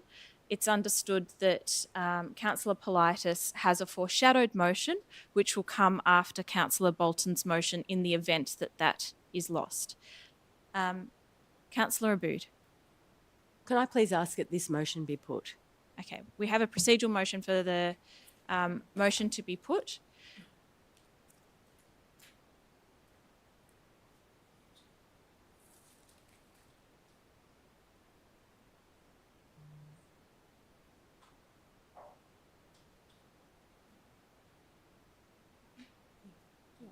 So I'll put that to the vote for... Yeah, so do we have a seconder for Councillor Aboud's motion that Councillor Bolton's notice of motion be put... so we're now deciding on Councillor Aboud's motion. Yes? So that's the seconder. All those in favour? Can we debate this? No, there's no debate on the procedural. All those in favour? I declare that lost. So we'll return to debate. Are there any further speakers in relation to Councillor Bolton's motion? Councillor Svensson. Thank you for the opportunity to speak. I'm very proud that our council has twice voted previously to stand in solidarity with the Palestinian people and to speak out about the genocide in Gaza. At our last decision in March 2024, Council agreed to fly the Palestinian flag until a permanent ceasefire is reached. To uphold this decision, the flag must be reinstated. The ceasefire announcement in January is still within its first temporary phase. A permanent ceasefire, as Sue has pointed out, and Adam, has not yet been negotiated. The current ceasefire is both temporary and fragile. As recent news has shown, atrocities continue to be committed against the Palestinian people, particularly in the West Bank, where bombing has continued and hundreds of lives have been lost. The people of Gaza also face a new threat, with the President of the United States threatening to ethnically cleanse Gaza through the forced resettlement of Palestinian people. We must continue to speak out against these atrocities and stand in solidarity with the Palestinian people. To be silent is to be complicit. Politicians like us often like to talk about social cohesion. It's interesting, however, that demonstrations that rightly denounce anti-Semitism are not labelled as divisive and threatening social cohesion, whilst those demonstrations that denounce Islamophobia and genocide are. War and genocide are divisive. I wish they weren't and we could all stand together in solidarity, but as it stands today, they are. Ignoring this division and refusing to stand up for what's right does not foster social cohesion. What it does is it says to our community that you can't trust your leaders, you can't trust your government to do what's right and stand up against injustice. It creates a space for all forms of racism, Islamophobia, anti-Semitism to fester. We as elected representatives have a duty to stand in solidarity with our community. We must speak out when atrocities occur. We must condemn the hateful incidents of anti-Semitism and Islamophobia increasing worldwide and the ongoing genocide of the Palestinian people. Watering down our solidarity with Palestine by flying the international peace flag will not foster social cohesion, but it will send a message. It sends a message that we are not brave enough to do the right thing and stand in solidarity with those experiencing genocide and ethnic cleansing. Thank you, Councillor Svensson. Now, if there's no further speakers, I'll put that motion to the vote.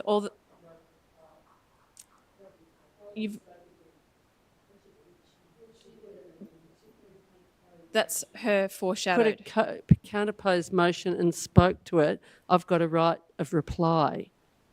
That's meeting procedure. That's standard meeting procedure. It's determined that Councillor Politis used that opportunity to foreshadow it.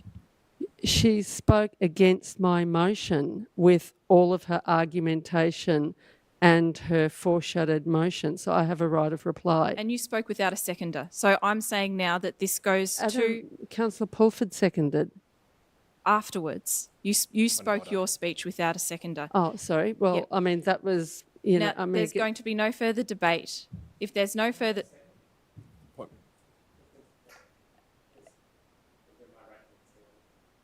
So...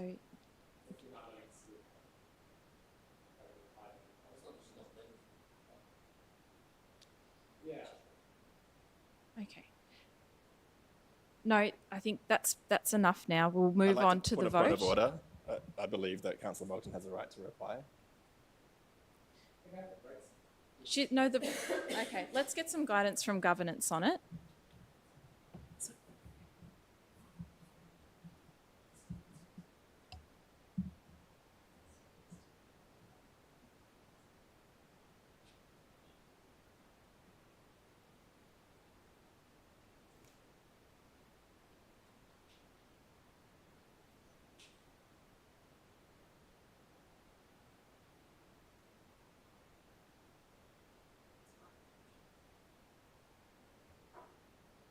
Okay.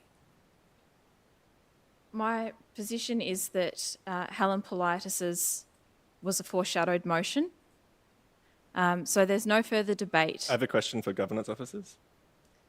I'm making the decision on the governance position. Councillor Should we move Pulford. dissent in the chair? Yeah. I move a dissent in the chair. And Right of reply is only 2 minutes, so. It would be faster to allow right of reply.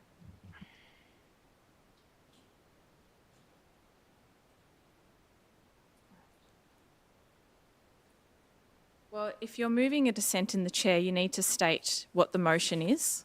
Well, I have a question for governance officers. How do you foreshadow a motion if you don't participate in debate? Like, foreshadowing a motion is participating in debate. You're literally foreshadowing a motion in your debate speech. So, Well, then that's a problem with the governance rules that needs to be rectified when they come back to council, but it's not something that we deal with right now. For the sake of moving this matter on, I'm saying that we put the motion to the vote. So all those in favour? Of putting the motion to the vote or my Yes, motion? putting Councillor Bolton's motion to the vote. All those in favour of Councillor Bolton's motion? No. So we're putting Councillor Bolton's notice of motion in relation to the Palestinian flag number 8.6 on the agenda item to the vote. Okay. All those in favour? Sorry. We are voting on Sue's motion, Councillor Bolton's motion, 8.6. All those in favour of Councillor Bolton's notice of motion? All those against? And there's 2 abstentions. Three abstentions. So Councillor Pulford has called for a division. So those in favour, again, please raise your hand. We have Councillor Svensson, Councillor Pulford, Councillor Bolton, Councillor Irvin, Councillor Iwasaki. Those against, Councillor Politis, Councillor Davidson, and we have the remaining abstentions. And we have Councillor Theodosis, Councillor Miles, and Councillor Aboud. does that count as a tied vote? So because we have 10 people in the gallery, now I need to call whether or not the motion is carried, and I'll use my casting vote as I voted not to support Councillor Bolton's motion. So the motion is lost. We now then turn to Councillor Pulford's, Councillor Politis's notice of motion. All right, and we'll just keep quiet in the gallery, please. So, Councillor Politis, you have foreshadowed your motion. And now, Councillor Politis, would you like to speak to your foreshadowed motion, which we will put up on the screen?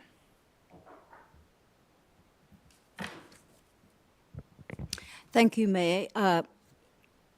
I feel very strongly about my community, particularly because I come from a multicultural community.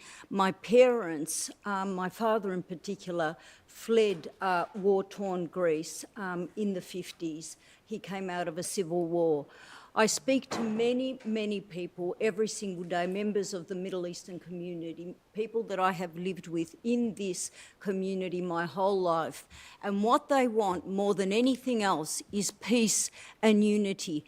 They don't want division, they don't want hatred, they don't want conflict. They want what they've left behind not to be recreated in the community here.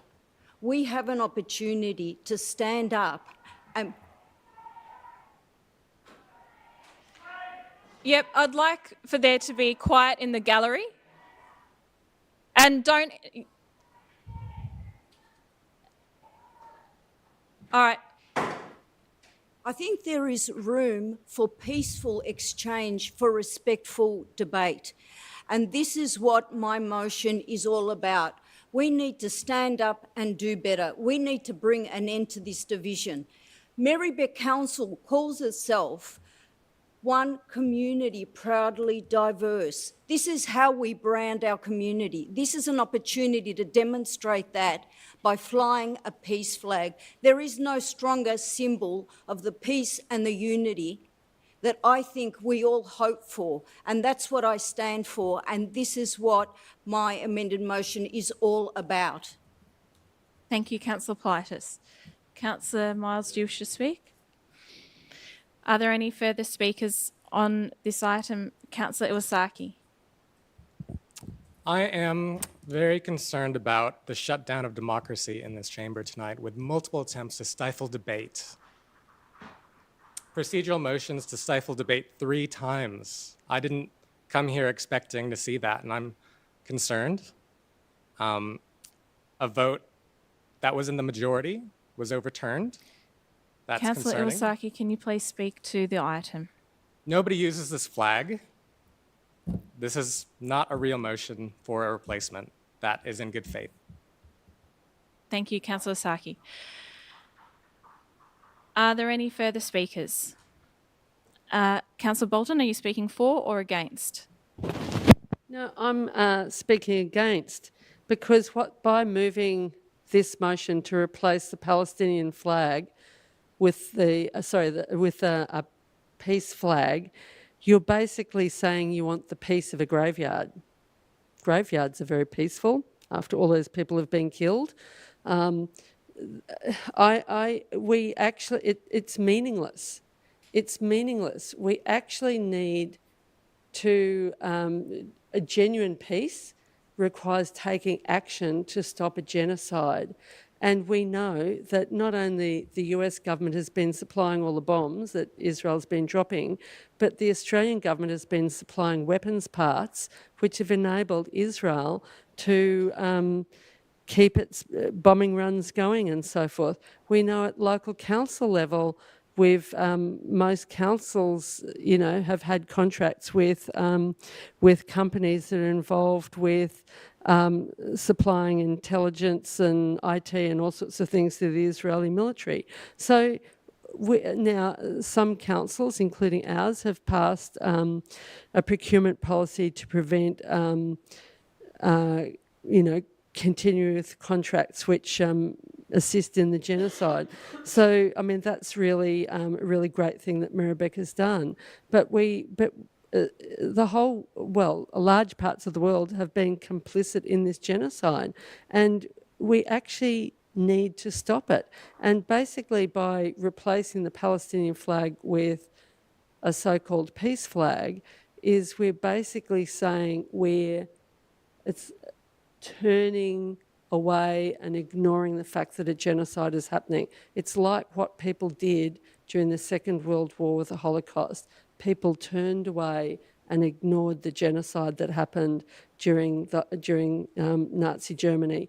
And this message basically this motion sends a terrible message, because basically we're saying it's okay for council to not abide by decisions which have been made by council. That decision to pull down the Palestinian flag should have come back to council for a resolution.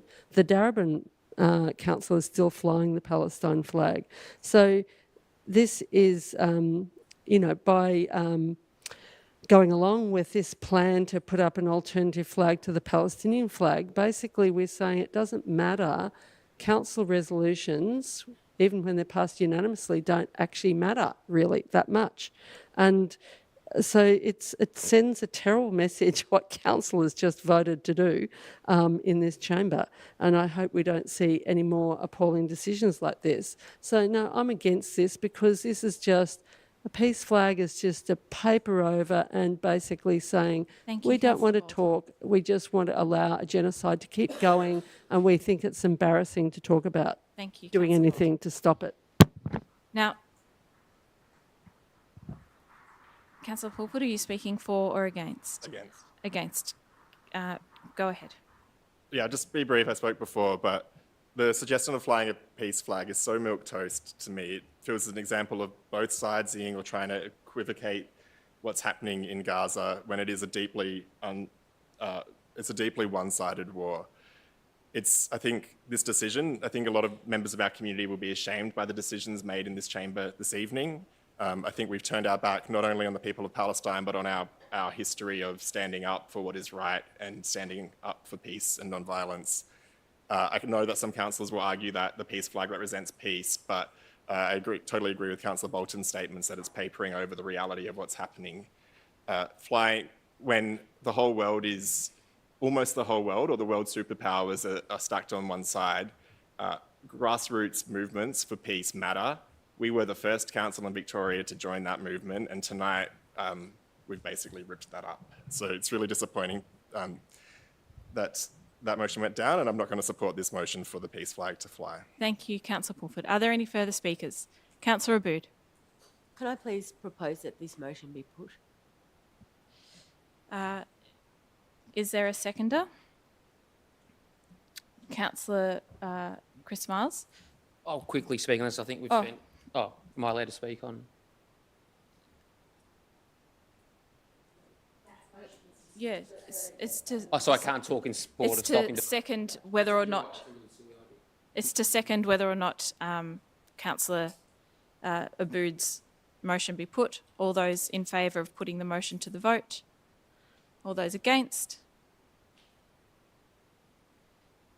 Okay, I declare that lost.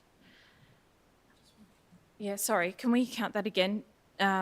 All those in favour of putting Councillor Abood's motion to the vote? 1, 2, 3, 4, 5. And I would like to say a few words. So based on that, I will declare that lost. I just want to say very quickly, I know that this has caused quite a lot of discussion within our community and tonight in the gallery and between councillors. I personally support a ceasefire in Gaza. Of course I do. My belief is that this is not the primary role of councils to provide commentary on international matters. Instead, our focus should be on building communities where everybody feels respected and supported. Now's the time to take a broader approach, one that reflects our commitment to peace and as a local council, and show solidarity for all people regardless of nationality or background. That's why I'm supporting Councillor Politis's motion for Council to stand for peace in Gaza and everywhere. If we are to dedicate a fourth flagpole to that cause, it should be to fly the international flag of peace. It's a universal symbol, and it's well known across the entire world. It represents hope, and hope for an end to violence and a dialogue over destruction. By raising the flag, we're making it clear that Merri-bek stands for peace, not division. We've already seen how deeply this issue has affected our community, raising tensions, religious vilification, threats to councillors and council staff. Our role at council at a local government level should be to bring people together and not deepen divides. So that's why I'm urging my fellow councillors to support Councillor Politis's motion. Now, if there's no further discussion, I'll put Councillor Politis's motion to the vote. All those in favour? All those against? Yep. So all those in favour? Councillor Theodosis, Councillor Chris Miles, Councillor Davidson, Councillor Politis. All those against? Councillor Svensson, Councillor Pulford. Okay. Councillor Abood, Councillor Irvin, Councillor Councillor Bolton, Councillor Irvin, Councillor Iwasaki. And Councillor Abood is abstaining. That does mean the motion is lost. No, because, yeah, Councillor Abood abstained. So the motion is lost. Okay. We'll now move on to the next item in the agenda. Councillor Abood. There are business owners out there who need to get to work really early in the morning, so I wonder if we can put 8.3, please. Yep. There's also a large number of people in support of 8.4 as well. Okay, we'll move 8.3 and then 8.4.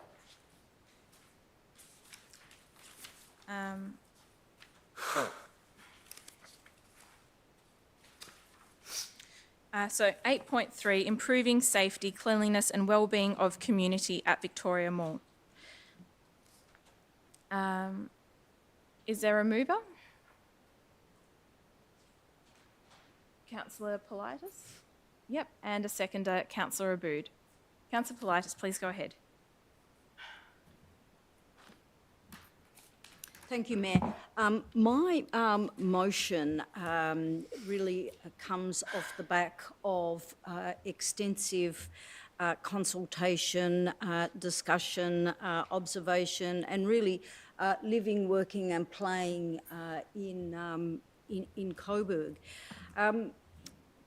We heard earlier from one of the traders, the owner of the Half Moon Cafe, the impact that some of the drug dealing and some of the criminal element that had been coming into the mall has had on the impact that it's had on the traders, on the community, on the services, on the library staff. It had frightened people away. What should be a lovely, beautiful civic space has become a crime hotspot that people were avoiding. So after much discussion and consultation, I'm moving this motion that in the interest of public safety, we extend the security that we had put into place, which is really having a positive impact, as we heard earlier from Sharif. I also call for the level of cleanliness to be maintained and increased in the mall, and that in addition, we run some community safety forums. We had one recently, found that traders were coming together and they were sharing concerns and being given an opportunity to talk about some really good community-based solutions. And finally, because we are finding in the mall that some of the more dangerous individuals are often only temporarily being moved away from the mall, only to return very, very quickly because of the, I guess, stretch in our justice systems. I'm calling for council to explore methods for temporarily for exploring methods to temporarily ban dangerous and serial offenders. This is all in the interests of keeping the community safe and ensuring that what we have in Central Coburg and in Victoria Mall is a place that is provides safety and well-being for the entire community. Thank you, Councillor Politis. Councillor Abood? Thank you, Mayor. So I just want to draw attention to the fact that this notice of motion calls for council to receive a report by mid-March. I don't know how many other business owners are in this room, but when you run a business, it's your whole life. You don't go home, you think about it when you're not there, you are constantly in the business. And the business is a lifestyle choice that you make willingly. And business owners understand their communities, and business owners often hand out some free things or accommodate some behaviour that isn't ideal in the name of being part of the community and beacons. Everybody knows your falafel, everyone knows you two down there in Coburg, right? If you go for a coffee or if you go down to the mall, and there's a whole lot of people down there who are the keystone tenants and have been for a very long time, like over decades, that run businesses down there. This motion is calling for a report to investigate what can be done. There is absolutely no doubt whatsoever that trauma, then maybe homelessness, maybe escaping any type of situation might lead to a scenario where you're offered some type of drugs because you're freezing or sad and you say yes, why not, because you don't have a lot of other options.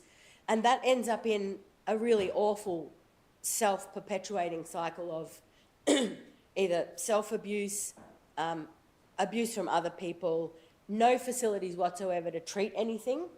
We at council are not responsible for that problem. We are not in the business of doing stuff like counselling drug addicts or people who've been deeply affected by trauma, but we do advocate for better facilities in those spaces. And we do work with partners who, you know, Saturday I was in the mall and I saw a woman come in, all of the shops were closed. I saw a woman in a really terrible state come through. I saw one of the security guards who I'd been talking to a minute before clock her. I saw the outreach worker that was obviously following her undercover clock her, and I saw both of them help her get what she needed. That's what's happening down in the mall, right? That's after the businesses are closed. And these guys have been absorbing all of this stuff for quite a long time. And this motion and these actions are a circuit breaker, so Vito doesn't have to say, Guy, put down that axe, and be the guy that's at the coalface getting this man to put down his axe. It's not his responsibility to ask somebody who's wielding an axe to put it down. He's a coffee maker. Yeah. And it's not Sharif's responsibility to come to work and say, oh my God, the window's broken again. I'm going to sit down, but this is a report to work out what we can do. We're not committing to really anything except investigation. And I implore everyone to please support the motion that's been put. Thank you, Councillor Aboud. Councillor Bolton. I've got a few amendments which I circulated earlier, which I'll wait till they're on the screen.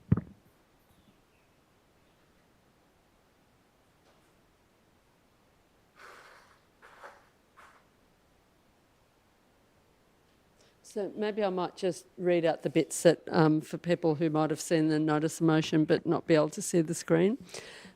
So basically in Councillor Polita's first point about security, I've just currently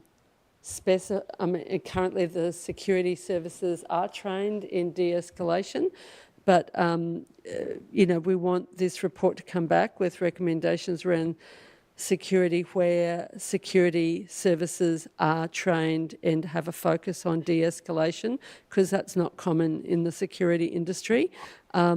And then I wanted to put forward an amendment with the community forum that that council coordinates a community needs and safety forum. I think the needs bit is important as well as the safety, which is advertised for the public to attend, as well as enable all stakeholders, including council traders, service providers, sports clubs, etc., to have an input into community safety in Central Coburg. This forum should consider ways of turning the area in front of the Coburg Library into a community space. And then I want to add an extra point, 5, which is to reinstate which is in the interest of elderly people, people with mobility issues and others, that council consider reinstating public seating with backrests in Coburg Mall, and that consideration be given to providing an equivalent amount of public seating to that which was demolished, and some of the new seating to be in front of the library with a table. If I have a second, I'll explain why I've moved it. You haven't asked if it's Oh, That's well, right. yeah. Are you amenable? Oh, You're okay. agreeable to each item. None of it's in contradiction. Yeah, none of it's in contradiction. I seek a report on all these things, so I'm happy for these items to be included. Yep, so Well, so thank far- you. That's incorporated into the Okay, substantive so I'll just now. briefly speak to it. Councillor Abood, is that something so that you yeah, agree okay. to? Yes, let's keep going.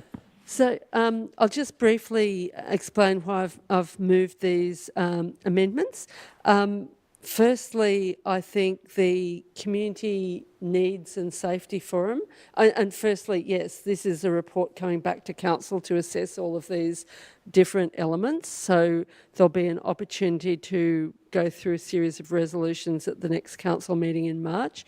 But so the focus of the community forum to be a bit broader, both needs and safety, which the two things are linked, and that needs to be open to the public to allow broader participation and broader viewpoints. And then on the question of reinstating seating, we heard from Barbara earlier, who was really speaking on behalf of many elderly people or people who do require seating. Most of the seating in Coburg Mall you have to pay to sit up because it's connected with cafes. So you definitely need public seating.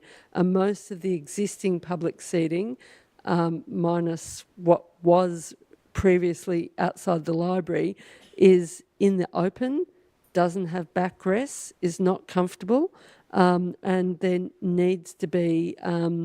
Council needs to give, I believe, coming out of the March report, a commitment to reinstall seating, and some of it does need to be outside the library, maybe not all of it, but I believe that's what we should do when things come back in March. But I think Barbara explained very clearly why this is so important for people. Thanks. Thank you.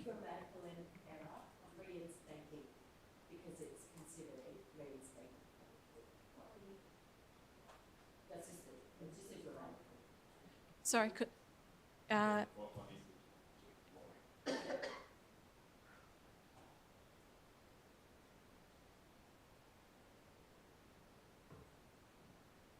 and then point 5 is consider reinstating. Well, the report, it says that considers. The top Right. line says the council received a report by mid-March that considers. Yes. Yep. Okay. Thank you, Councillor Bolton.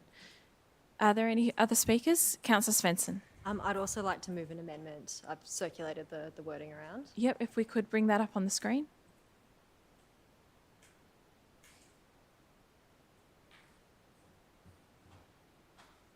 While we're waiting for that to come up on the screen, because I'm mindful people in the gallery can't always see it, I'll just quickly highlight my change. So this is to amend point 4 in Councillor Politis's motion. So essentially that point 4 is the point that looks at exploring ways to ban people who've engaged in violent and antisocial behaviour. And what I would like to do is amend this to exploring ways to better engage with people displaying dangerous antisocial behaviour to keep the community safe, address safety concerns and reassure shoppers, traders in the community. Council explores methods for better engaging people displaying dangerous and antisocial behaviour. Yes, Councillor Abood.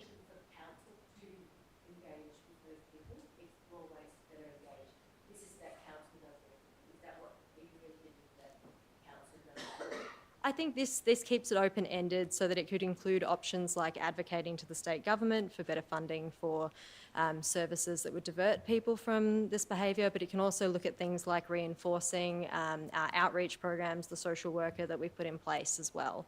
So it allows us to look at options that come through council, but also look at advocacy options as well. It's about broadening this point to include a more holistic approach. Thank you, Councillor Svensson. Is that agreeable to the mover? It's not agreeable. I feel that that's a substantially different from the intention of my motion. I understand that vulnerable people or people who are displaying dangerous behaviours need assistance, but I think at the time when someone is wielding an axe or is threatening to knife Councillor someone, Politis, sorry. it's not really. You've just said that it's not agreeable, so that's completely fine. And we will now, Councillor Svensson, do you wish to move this as a alternate? Yes. It's an amendment. An amendment, yes. It provides a more expansive view on the same point. Okay, so we'll not now. substantially different. Yep, we'll now. Yeah, I hear that. We will now look at whether or not you have a seconder, Councillor Pulford. So, do you wish to speak to that, Councillor Pulford? Yeah, I think it is better to zoom out on this. I think it's concerning. I understand the intention behind the point 4 on this, which is obviously to try and improve community safety, but I don't really think council is the right player to be kind of making the decision to ban people from public spaces.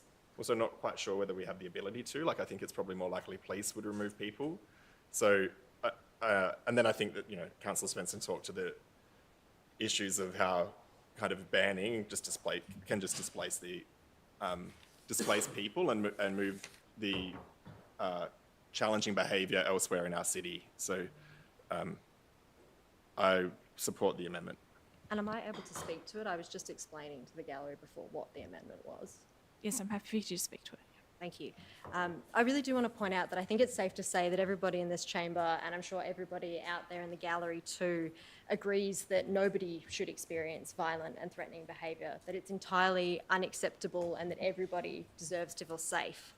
But I'm concerned that the current wording in the motion about exploring banning people with a history of antisocial behaviour from the mall would not only be exceptionally difficult to enforce practically, but would also be ineffective and therefore an inappropriate use of council resources.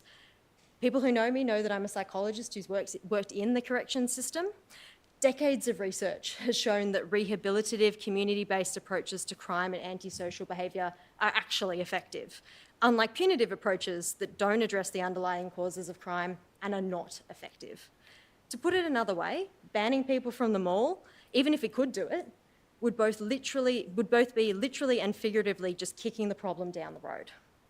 My proposed amendment ensures that the council explores evidence-based methods for engaging with people with histories of criminal and antisocial behaviour, not just move them down the road to cause difficulties elsewhere. Thank you, Councillor Svensson. Councillor Aboud. Yeah, I'd just like to speak in support of Councillor Svensson's amendment. I was a bit dubious about the current point 4, and especially after seeing what happened with the woman who was down the street on Saturday, because when I walked away, I thought that is her community, and she might have known when she was losing it that she could have got support down there, and she did, I believe. So I will support this. I just want to flag that I will support the amended point 4, even though I was the mover of the seconder of the original motion. Thank you, Councillor Aboud. Are there any further speakers in relation to Councillor Svensson's amendment? Councillor Bolton. I can understand why Councillor Politis has got this particular clause within her motion. I actually have some questions. Sorry, I know we're debating the amendment, sorry, but I can understand why Councillor Politis had that in your original motion.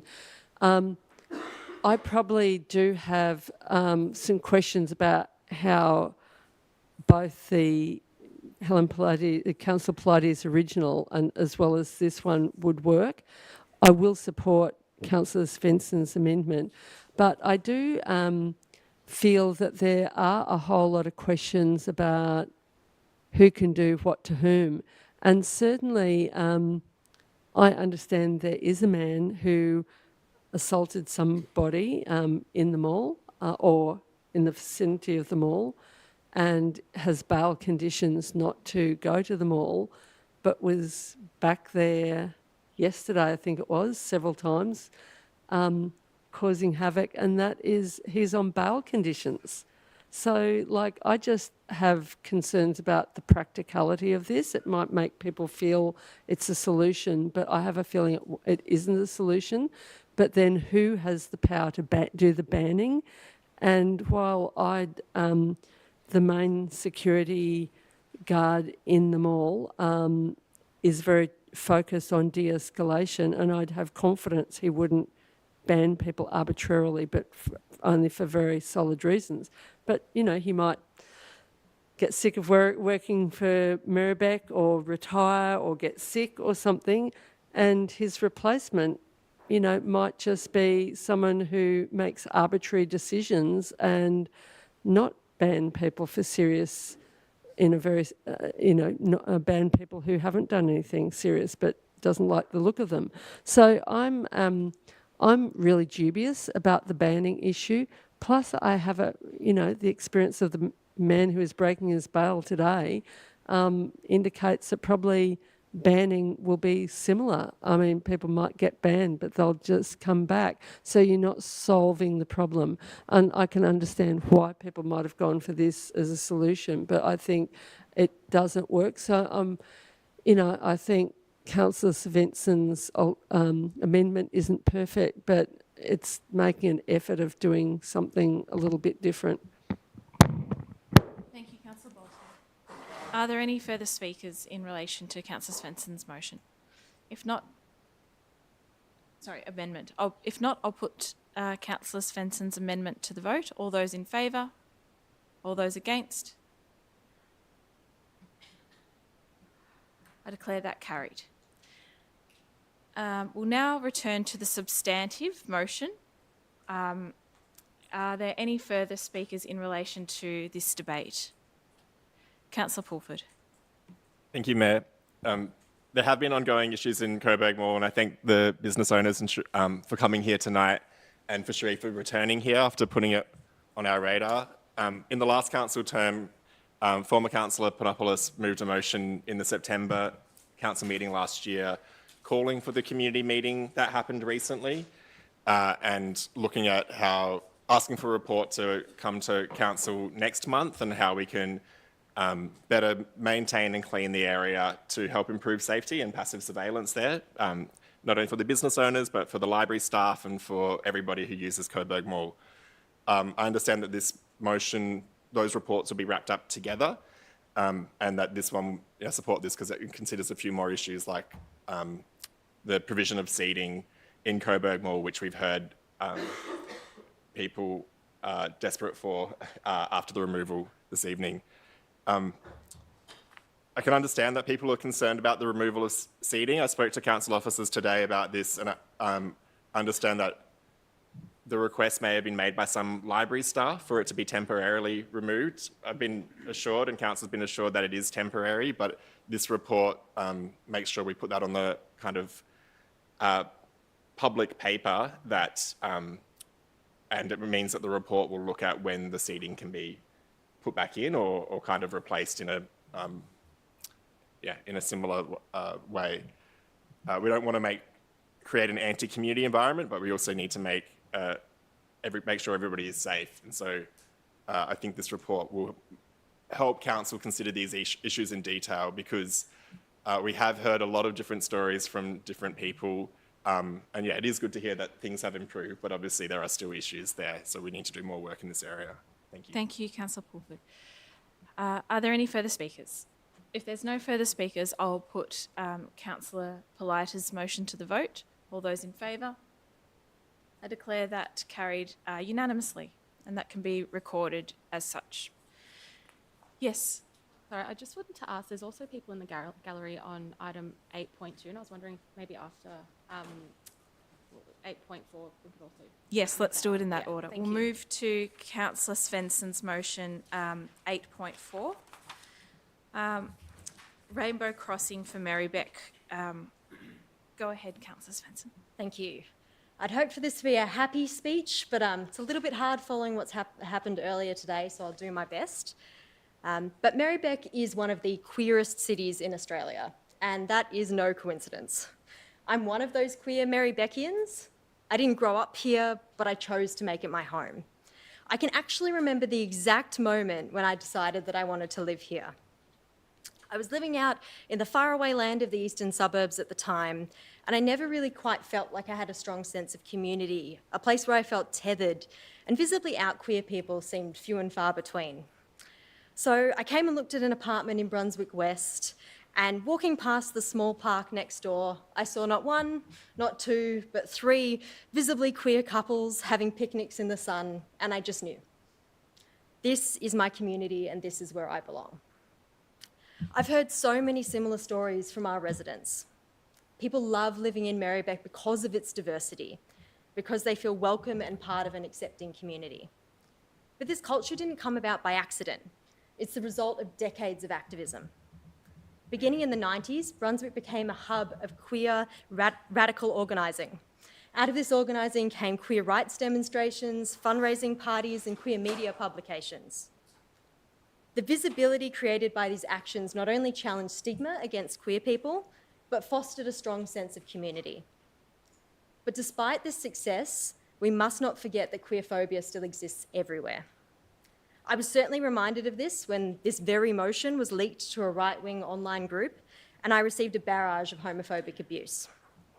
Hateful violence against the queer community, especially gender-diverse people, is an ongoing threat.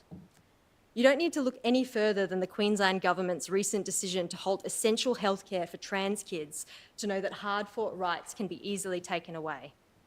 Support for our queer community is just as important now as ever. So that's why I'm proposing that we install 2 progressive rainbow pride crossings in Merri-bek, one in the north of the community and one in the south. So we can show every person in Merri-bek that queer people are welcome and we've got their back. My motion also ensures that the community is part of the process and has a say about where and how these crossings are installed. Rainbow crossings are a tangible, visible sign of support for our queer community. Signs like these are the subtle and unspoken ways we communicate to one another. We see you and we're glad you exist. They also have some other great benefits. They revitalise our streetscape, who doesn't like a rainbow? And when done thoughtfully, can be a great opportunity to link in with traffic calming measures like shared pedestrian zones to create a safer street for everyone. I'm optimistic that this motion will pass tonight, given the overwhelming support from community members like yourselves, and the majority of councillors here today have pledged their support for the queer community. But even if this motion passes, our support for the queer community cannot and won't stop here. We must continue to put our money where our mouth is and provide resourcing for our council's LGBTIQA+ action plan so that we can address systemic drivers of discrimination and disadvantage. A rainbow crossing on its own is rainbow washing, but a rainbow crossing alongside a fully funded plan to uplift, protect and engage with our queer community is queerphobia squashing. Thank you, Councillor Svensson. Now, is there a seconder? Councillor Chris Miles. I mightn't get what I'm about to say exactly right, so please bear with me. I remember during the council election, there was a survey that came out and it spoke about rainbow crosswalks. And naturally, my first thing was to say, oh, what nonsense, blah, blah, blah, blah, blah. But I was very lucky that during the campaign, I had one of my good friends, Sam, who is a proud member of the LGBTIQA+ community. And I was whinging to him and he said to me, well, Chris, it won't do a lot, but what it might do is there might be one young person walking home from school from a very conservative family and worried that if they come out as who they are, they might lose everything. So by seeing that a flag there, that they'll know as they get older that the community does love them and does care about them, and it will get easier. So I do understand that people with, have spoken to me about this from my ward and have been quite concerned about, we've got footpaths that you could lose your nan down and roads that, you could race Paris-Roubaix on. But I do think things like this are important because, the amount of friends of mine who are from that community who have been bashed, been assaulted, it's just deplorable. And I'd also like to take this opportunity to Councillor Svensson. the way in which you were treated online by people, it was absolutely disgusting. And what I want those people who said those vile things to you to understand, that to be able to come out into this world and say who you are and who you love is a lot harder than it is to sit on a keyboard and have a go at someone. So for those people, I'm going to say this like a tradie, grow some balls and be a real person and don't kick down, because that's not impressing anyone. Thank you, Councillor Chris Miles. Are there any further speakers? Councillor Pulford. Thank you, Mayor. And I probably can't do better than those two speeches, actually. But Councillor Miles, I was that closeted little boy who might have seen a rainbow crossing and thought, oh, I wonder what that's about. Maybe there are more people like me. I grew up in the NT in a, I think, conservative community, and was very afraid to come out, and it took me moving down south and being surrounded by community before I felt able to. I'm proud that Merri-bek, good old queer Merri-bek, is now my home. I'm married to my wonderful husband. I'm living an out and proud life, and I've been lucky enough to be an elected representative in this community. So I support this motion. I think a rainbow crossing would be a celebration of our diversity, a visible sign that queer people are welcome, they belong, and they're celebrated here in Merri-bek. And I think so many other cities have them now that I'm feeling a bit jealous. I'd like our own rainbow crossing or two. And so I hope that council support this. They're a fun, bright attraction. People come specifically to see them, grab a selfie with them. Maybe they'll visit our local businesses. And it's a way to kind of brighten up our streets. So very happy to support this motion. I hope it passes this evening. Thank you, Councillor Pulford. Councillor Bolton. I think this motion is at a really important point in time. I mean, yes, it is all the things, celebrating diversity and queer culture and all of that. That's all important. But right now, the queer community is under massive attack. There was a big protest protests all over the country, including regional areas on Saturday, because of attacks on the trans community. And we've seen what's happening in the US with the trans community being specifically attacked, and US politics has a big influence on Australian politics, with various politicians testing the water to see if they can really go on a massive attack on the trans community. So I think it is important at this point in time, because we actually are at a really dangerous time in terms of politics, of politicians whipping up, and not just far-right ones, mainstream ones, whipping up racism and prejudice against trans people and all sorts of people. So I think this is really important to support this motion. Thank you, Councillor Bolton. Councillor Abood. As a white, privileged, cis, female business owner who's also a breeder, I want to tell you that you absolutely have my support and I am an ally. Thank you, Councillor Abood. Councillor Iwasaki. I'm so glad to hear all these great speeches tonight. And the biggest criticism that I hear from people is that, why should my rates pay for this, or something like that? Where in our society, we're all very happy to pay for the education of other people. We believe in the society that we live in and want to help it grow and foster that connection between people. And so I don't think those are ever very substantive arguments, mostly made in poor faith, and are often thinly veiled homophobia. So the moment I hear a consistent argument about that, I'll be able to take those notions seriously. But I would like to point out that even if those were a valid argument, because a quarter of our residents are queer, and thus those who want to make this argument are really advocating for a quarter of our roads to be rainbows, a full 1/4. I would not, however, support this motion, because if you're someone who grew up playing Mario Kart, like I did, I'm not going to say when, a game first created in 1992 by Nintendo, the Rainbow Road is the most dangerous road. I would not support council building roads where cars would fall off and where a council provided, paid for cloud car would have to pick you up. That's a waste of government resources. Thank you. Thank you, Councillor Iwasaki. Are there any further speakers? Councillor Irvin. Sorry, how do I top that? Yes, I definitely love to support this motion. Thank you, Councillor Svensson, for putting this forward. We definitely need rainbow crossings in Merri-bek, as Councillor Pulford said. We can see them popping up everywhere around us, and they are a really great attraction and make our streets, very vibrant and beautiful. And I think they send such an amazing message. It's a message of support and community, and we obviously, love the queer community in Merri-bek. It's so important to have that, and to have that network and that safety for people, and really the joy as well. It's obviously, a great celebration of queer joy, having these visible symbols around, and I absolutely support that. Thank you, Councillor Irvin. Now, if there's no further speakers to the debate, I'll put Councillor Svensson's motion to the vote. All those in favour? All those against? All those abstaining? I declare that carried.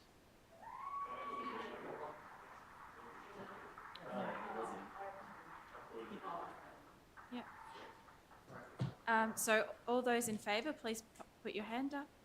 Councillor Theodosis, Councillor Svensson, Councillor Pulford, Councillor Chris Miles, Councillor Davidson, Councillor Iwasaki, Councillor Irvin, Councillor Bolton, Councillor Abood, and those abstaining are Councillor Palais. Thank you. We'll now move on to the next item that I know we have quite a few members in the gallery. And we have Councillor Theodosis, who is moving motion, notice of motion 8.2, reviving Pascoe Pool. Thank you, Mayor. I am proud to speak on my motion to revive our beloved Paco Pool. When I was out campaigning last year... Oh, sorry. That's okay. Jumped right into it. And Councillor Bolton to second. Go ahead, Councillor Theodosis. So enthusiastic. Yeah. Thank you. When I was out campaigning last year, knocking on doors, making phone calls and attending community events, this was the number one issue that came up in Pascoe Vale. As we have heard from residents tonight, this pool means a lot to our community, and it has for over 80 years. And I want to thank Vida and Greg for sharing what the pool means to them and for their continued advocacy on behalf of our community. Paco Pool is a place where people can come together socially, where young families can take their kids, where the elderly can stay active. The pool is a space for Pascoe Vale to come together and stay connected, stay active and healthy. I actually had my grade 6 graduation at the pool. It's just one example of the very many special memories that generations have had there. In the week since submitting this motion, so many Pascoe Vale residents have reached out to share their special memories with me. They've let me know how much this pool means to them. They've expressed their concern for the pool and its desperate need for funding and ideas for how we can revive the pool. But more than anything, many residents feel like their pool and their community is being left behind. During the summers, the pool gets shut down regularly for unexpected maintenance, leaving it closed on scorching 30+ degree days.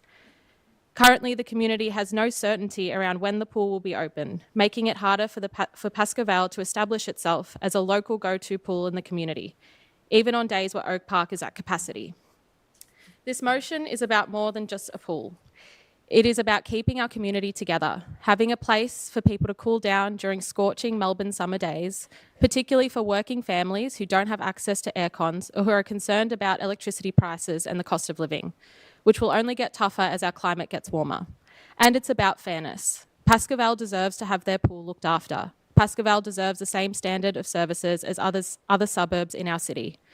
I am asking council officers to provide a report that looks at extending opening hours, improving facilities, avoiding unexpected maintenance, increasing sustainability, advocating to both state and federal levels of government for funding.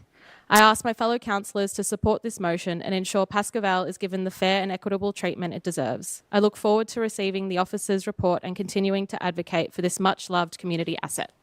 Thank you very much, Councillor Theodosis. Councillor Bolton. Thanks for moving this, and I had a lot of connection with the Save the Pascoe Vale pool a couple of councils ago, when it looked like council might have been about to vote to get rid of Pascoe Vale and Coburg Olympic pools. I think the outdoor pools are very treasured, and you know, and I think I'd put the Coburg Olympic pool in the same category as Pascoe pool. Like, they both need to be maintained and preserved, and basically both pools are sort of on life support, and that is, or bare bottom maintenance, and that's really partly to do with the aquatic and leisure strategy, which really urgently needs to be reviewed to give more priority to these two pools, the Pascoe pool and also the Coburg Olympic pool, because I think that's where the origin of some of the problems lie, because in that policy document, these two pools have been downgraded. But it is important. I mean, there is a use that people have for outdoor pools that, people use outdoor pools differently to indoor pools.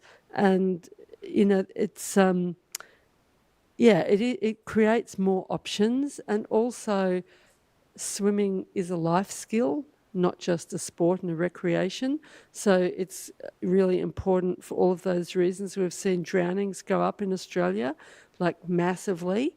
So it's really important to have our outdoor pools. I think a lot of councils around Australia have gotten rid of outdoor pools, and maybe focused on the more profit-making side from gyms, etc.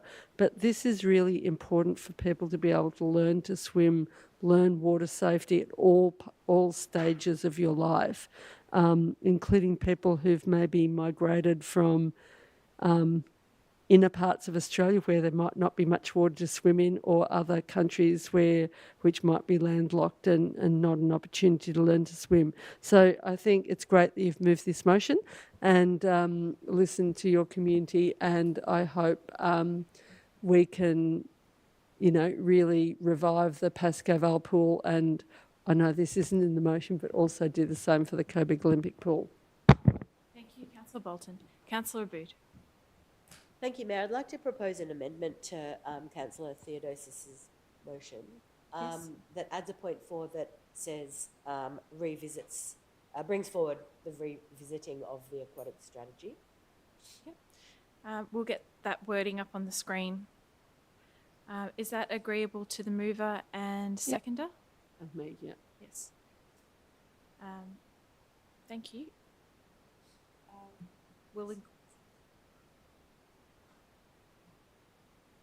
We're just waiting for it to come up on the screen. It shouldn't be review. It probably should be reviews. I said revisit. Oh, is it? Okay, Yeah. alrighty. Sorry, I should have circulated some words, but it's pretty straightforward. Just revisits the aquatic strategy for an update, something like that. Shall I speak to it? I think we'll just get the wording up. So revisits the aquatic strategy for an update. For an update.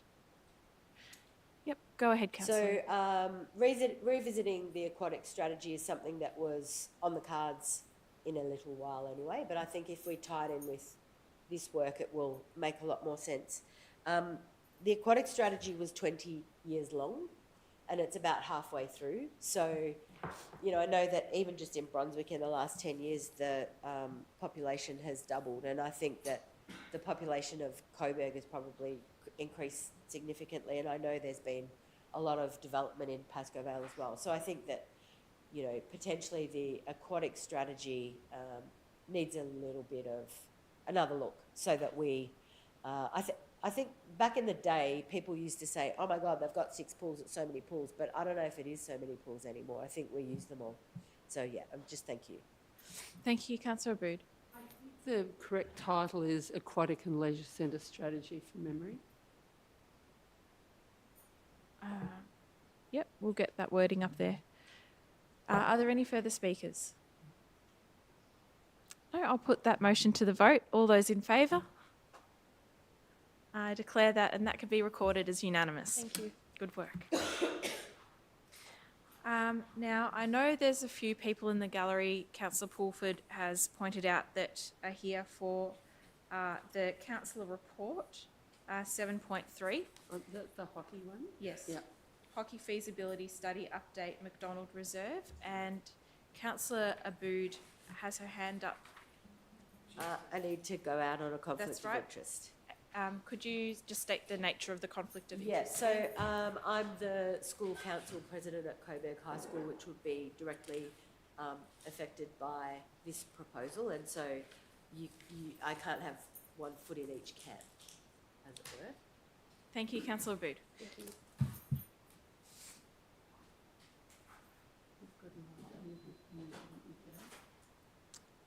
We'll now, a mover? Yeah, I'd like to move my alternative motion. Yep, and do we have the wording of that up on the screen for Councillor Iwasaki's alternate motion?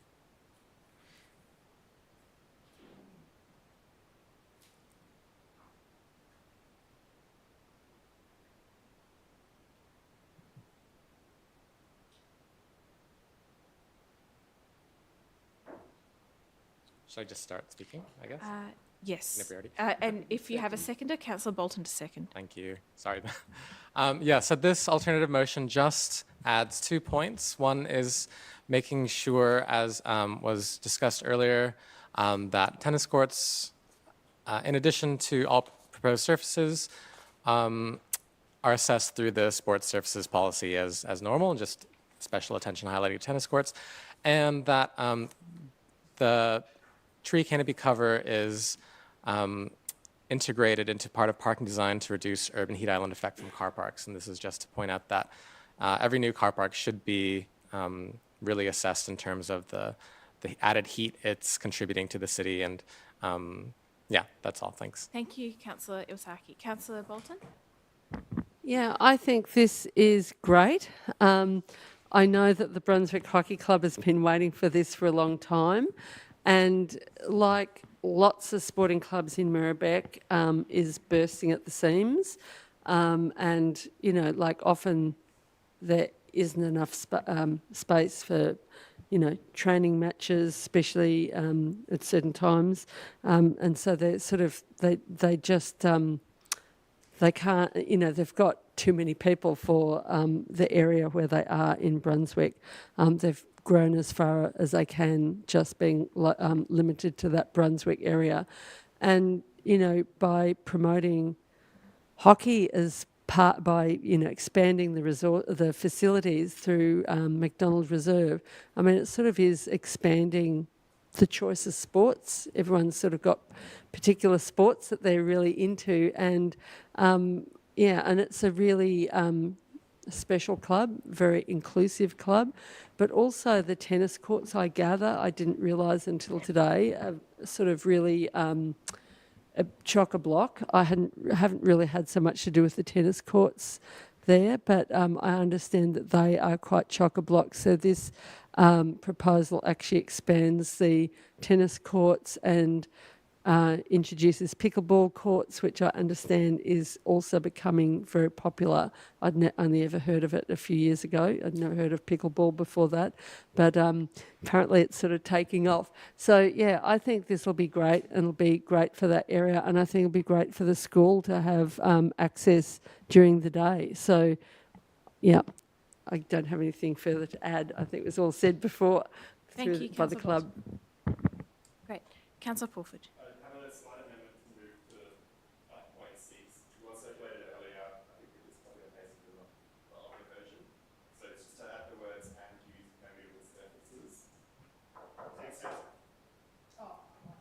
Sorry, everyone. I'm requesting that we add and use permeable surfaces to clause 6 after take steps to increase tree canopy cover. Eva sent it to you on Teams. Thanks, Adam. I missed that, and it's been a long night. Yeah, I think there were 2 emails, and this one. So after parking design and use permeable surfaces in between. Sorry, after tree canopy cover. Yeah. And use permeable surfaces as part of parking design. So it's just between there. So if that's agreeable to... Yep, that's agreeable. So that's now incorporated into the substantive. Yep.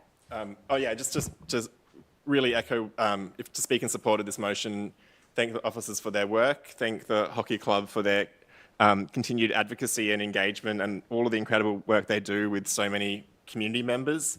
I got to see one of their trainings in action and check out the club rooms that don't have hot water, that are based out of the school, and just, yeah, there's such a need for this, and it has been a lot of work that's gone into it, particularly by the club and officers, and this is great that it's progressing, so happy to support it. Thank you. Are there any further speakers? In that case, I'll put that to the vote. All those in favour? I declare that carried unanimously. Great. Now, if there's no further items to move forward, we'll return to the start of the agenda. I am very conscious of the time that we have remaining. So we'll move on to Council Reports 7.1, Coburg Library and Piazza Project. Is there a councillor who wishes to move? Oh, yeah, I am. Oh, sorry, Councillor I'm already standing up, Abood. so I'll move it. We're moving on. We're starting back at the start with the reports. I'm conscious of the time. So we have 7.1, Coburg Library and Piazza Project. Councillor Abood's on her feet. Thank you. What would you like to move, Councillor Abood? Oh, sorry. Well, the Officer yeah. recommendation? Yep. As Is there a it's written. seconder? Councillor Pulford. Councillor Abood, do you wish to speak to it? The people have been consulted. This is what they've asked for, and let's deliver it. Wonderful. Councillor Pulford, do you have anything further? Yes, just, so this is specifically the first part of the change to Central Coburg. We have 6 blocks of land in the heart of Coburg. A lot of them are car parks at the moment. It has been a long-going issue that we've been talking to our community about for years, and really exciting to see this progress. This is a really huge piece of work for our officers to be taking on, and it's imperative that I think councillors follow this closely, keep close oversight, but also keep the momentum going. We got some federal government grants to help with this work, which has been a great help, and yeah, I'm just pleased that this is progressing, and look forward to seeing some of the designs. It also endorses a design competition for what actually the future Coburg Library and future Piazza could look like. And it says that the strip of land that kind of connects Coburg Mall to the Upfield Shared Path near Coburg Station is the preferred location for the library and the Piazza. Not quite specifically where there, but in that block of land. So it's really exciting to see this work progress, and thanks to officers for their work. Thank you, Councillor Pulford. Are there any further speakers? Councillor Politis and then Councillor Bolton. Yep. Thank you, Mayor. Look, I'm delighted to see this piece of work being moved on, and I get a sense of enthusiasm from the councillors. It's a long time coming. It's something that will make a really huge difference to the municipality, to the learning community, and to everybody that lives in the area who has been asking for it for a very long period of time. So I endorse the officer's recommendation, and I just can't wait to get started on this. Great. Thank you very much, Councillor Politis. Councillor Bolton. I think this is a really good way to proceed, because in the past we've been focused on the entire precinct, whereas this is sort of a very specific project about replacing the library and doing a piazza. And I actually think getting something happening in Coburg, Central Coburg, by doing a council project rather than a developer project, I think is actually a really good way to go. So I think we can get something moving in Central Coburg by focusing on this particular project. So I think this will be really welcomed in the community, and I know it'll take some time to pull this off, but it's I think this will definitely help with all of the sorts of issues that we've been talking about tonight in the earlier agenda item. Thanks. Thank you, Councillor Bolton. Are there any further speakers? If there's no further speakers, I'll put that to the vote. All those in favour? I declare that carried unanimously. We'll move on to 7.2, Shared e-bike and e-scooter community engagement approach, and Councillor Abood is on her feet. Are you moving the officer recommendation, Councillor There Abood? are some amendments which have been circulated. So it now reads, the first point is the same. Yep. And I circulated some extra words at 7:33 p.m. So also includes, oh yeah, it's there. Okay, perfect. So notes current trends in shared mobility, e-bikes and e-scooters and the changing policy landscape in neighbouring local government areas. 2, endorses wider community consultation, including options for other comments, to enable broad observations to be conveyed, as well as the parking approach and proposed staged rollout of shared mobility to occur in May 2025 with the following amendments. A, drop-in session to be held in Coburg as well as Brunswick with flexibility for additional sessions if the weather restricts attendance. And B, the consultation to extend for 5 weeks and 6 weekends from April 25 to 1 June.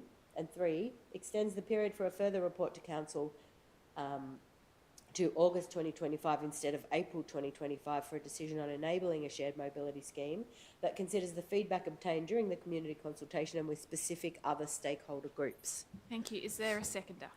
Councillor Chris Miles. Councillor Aboud, do you wish to speak to this? Okay, so this is the first time scooters were mentioned here, to my knowledge.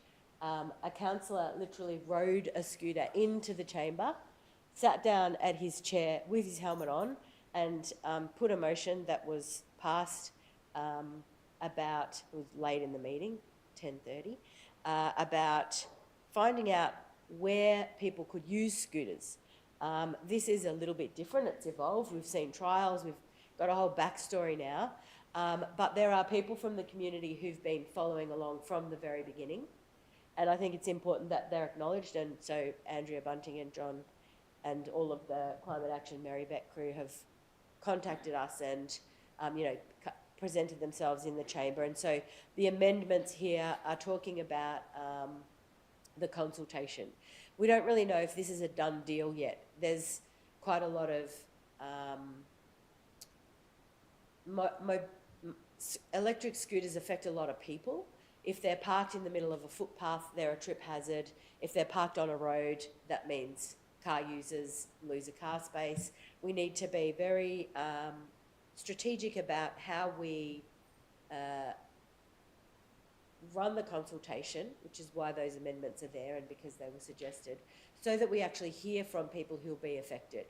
And I think that, I don't know what the outcome will be about whether e-bikes and e-scooters are going to be a good idea. I suspect that most people who use e-scooters or e-bikes actually, especially e-scooters, actually own them, don't necessarily rent them. But I'm looking forward to broad consultation so that we really understand exactly what all the issues are. Thank you, Councillor Aboud. Councillor Chris Miles, do you have anything further to add? Are there any further speakers? Councillor Bolton. I'd like to move a very small amendment so that point 2A is drop-in sessions to be held in Coburg, Glenroy and Fawkner as well as Brunswick. Is that agreeable to the mover? I've considered it. I just have a question. Because it's going to be rolled out for the entire of Merri-bek. Well, that's just let me ask the question. Yeah.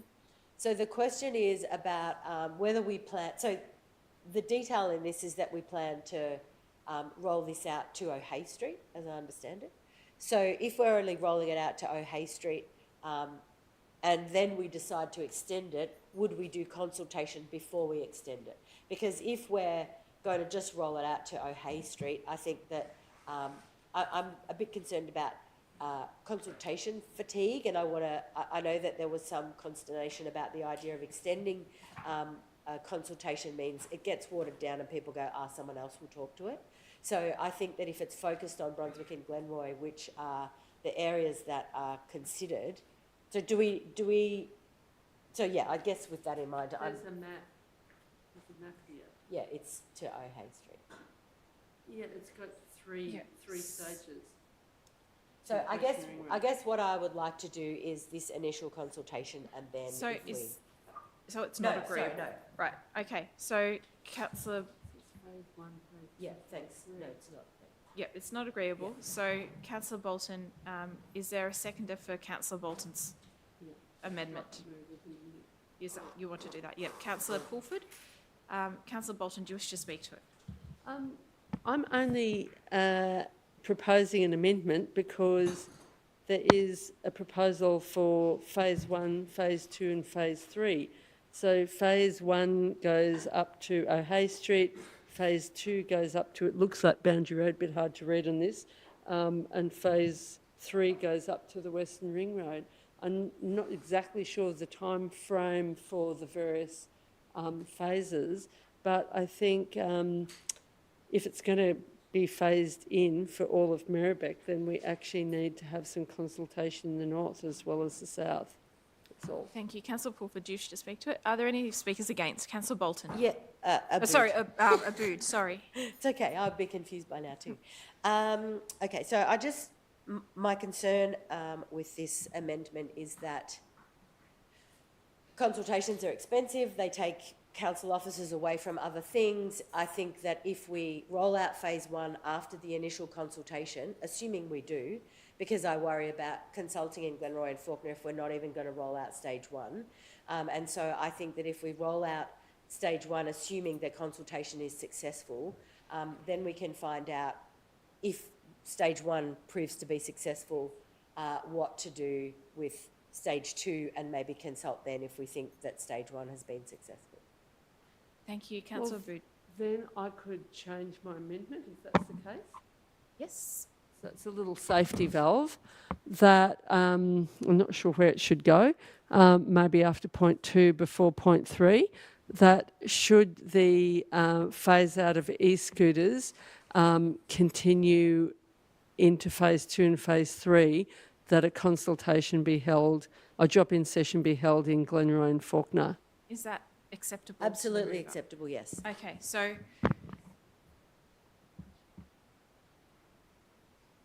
is that the correct wording, Councillor Bolton? Sorry, roll out. Maybe roll. Can I make a suggestion? Maybe if it says, should stage 1 be phased out, that Glenroy and Fawkner be consulted before stage 2 is rolled out, or something like that. Is that your intention? Should the project progress to stage 2 or 3? Yes. Should the project progress to stage 2 or 3?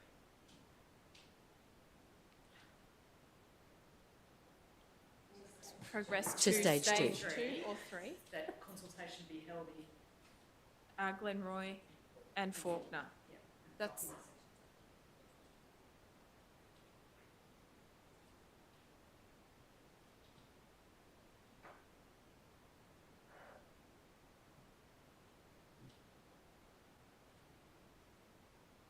Yep, and delete that last bit. Okay, very good. Yes, the highlighted yellow bits. Okay. Right. Is there any further debate now that that's been incorporated into the substantive motion? So we're now returned to the whole motion, moved by Councillor Abood and seconded by Councillor Pulford. If there's no... Oh, Councillor Sorry, I know we're running late, but I just want to quickly say I think this is a really, good initiative. I think it's always great to add more transport options to our mix. I think council, by doing this consultation and by looking at previous shared mobility schemes in other council areas, can learn a lot about the rollout and how to ensure that it is safe for everyone, so people walking and using our footpaths as well. So yes, I support this. Thank you, Councillor Evan. I'll put that to the vote. All those in favour? I declare that carried unanimously. Now we have already done 7.3, so we'll move on to 7.4, which is Amendment C196, Introduction of Special Building Overlay Schedule 2, Design Gateway 2, Consideration of Submissions and Request for a Planning Panel. Is there a councillor who wishes to move this report? Councillor Pulford? Is there a seconder? Councillor Iwasaki. Councillor Pulford, do you wish to speak to it? Yeah, just briefly, this is the next step in a process for us to update our stormwater map, which maps in a severe rain event where the water that lands from the sky will flow in our community. It's designed to dictate where future buildings are built in in areas of our community that are affected by stormwater inundation, I guess. So this came to our meeting last August in the previous council term. We heard from some residents there who weren't aware of the process going on and just wanted some extra time to make sure that to have an expert look at their property in person to see if their property would actually be affected, because the whole process we used was kind of satellite imagery, as I understand it. So this is coming back to us. It's referring it onto a planning panel to consider what we've heard from our residents in more detail. And I think in the time of climate change, it's really important that we do keep updating these maps because more extreme weather events happen more often, and so we could have more flooding from inundation more often, and it can affect more areas in our community. So happy to support this. Thank you, Councillor Pulford. Councillor Iwasaki, do you wish to add anything further? I'm okay, thanks. Thank you, Councillor Iwasaki. Councillor Bolton. I was the councillor who moved the motion to defer this report to enable a council to send out letters to affected landholders to alert them to the fact that we'd use this LiDAR system, which is planes sending down beams or something. I'm simplifying it grossly, rather than actual on-site inspections. And while that system was accurate for the vast majority of properties, it meant there was some inaccuracies. And I don't know what percentage of inaccuracies, but I think council has sent out those letters. Some people have had site inspections since then. So I'm feeling happy to pass this now. Although the resident who came earlier, who's clearly got some expert knowledge, actually did raise some other considerations, but I think it's sort of too late to really stop this any further. I think we do have to pass it, but I am interested to understand the sort of argument being put forward by the resident who's an architect who came here before, who felt that the council was approaching this in the wrong way. Yeah, so, but I feel that we can't really hold it up any further. Okay. Councillors, we need an extension of time. Councillor Aboud to move. Do we have a seconder? Councillor Pulford to second. All those in favour? I declare that carried. It's a 30-minute extent. Yep. Okay, councillors. So, thank you, Councillor Bolton. Are there any further speakers on this? If there's no further speakers, I'll put it to the vote. All those in favour? I declare that carried.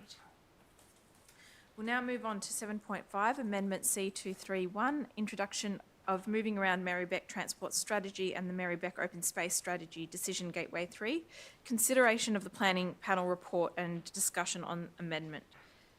Is there a councillor who wishes to move this report? Councillor Irvin, and a seconder, Councillor Pulford.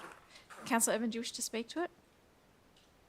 Really just to say this is, I guess, sort of a final stage in incorporating our moving around Merri-bek transport strategy into the planning scheme.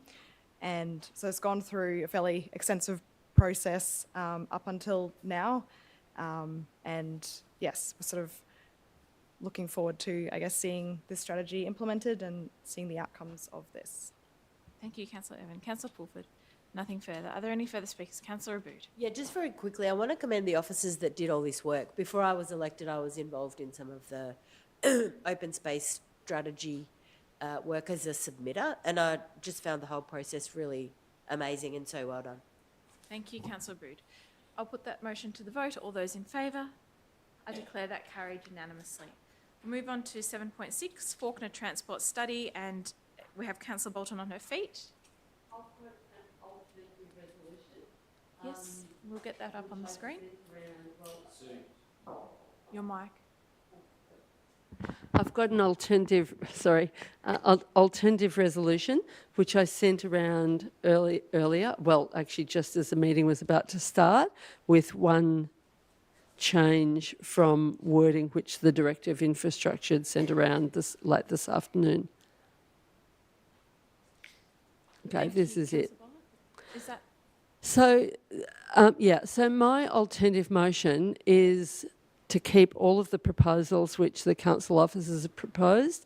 So this, firstly, the Fawkner Transport Study was done, 12, 18 months ago, something like that. There was extensive consultation and, lots of comments about what's needed. And when I sent out to people about this report happening tonight, people had lots and lots of suggestions as to what we can consider. I think this is a great start, but I'm adding some amendments. So one is that in 12 months we assess the impact of these measures on the intersection of Dukes Road and Bonwick Street and bring a report back to council identifying ways pedestrian safety could be further improved. There are lots of people who are nearly hit and in some cases hit on the pedestrian crossing on Dukes Road beside the Bonwick Street shops. It really is chaos there on a Saturday morning at certain times of the day. It's very dangerous, and I'm not convinced that all of the proposals in this report actually address that issue, but I'm willing to give it a go for 12 months and see how it goes. Secondly, for council to reconsider a walking legs pedestrian sign on the zebra crossing behind the Bonwick Street shops. And some of the elderly people who live near there who walk to the shops basically say they frequently almost get hit on that zebra crossing, and it seems very small to just construct those simple walking legs pedestrian signs to indicate this is a pedestrian route. And then the last part is endorses the Fawkner Safe Travel Corridors as the preferred active transport routes within Fawkner and investigates extending the north-south cycling corridor continuing through Park Reserve to Shorts Road to enable a safe cycling corridor to the Aldi supermarket, Upfill Bike Path, Millinson Station and Hoskin Reserve. And then the last point is endorses the Fawkner Safe Travel Corridors as the preferred active safety routes within, active transport routes within Fawkner. Actually, the two bits have got a bit muddled. So what it should say is endorse the Fawkner as the preferred active transport routes. That's right, that's correct. And there are some other suggested transport routes which I strongly support, which were raised by John Englert in discussion. Thank you, Councillor Bolton. Yeah. Is there a seconder for Councillor Bolton's amendment? Councillor Abood. Councillor Abood, do you wish to speak to it?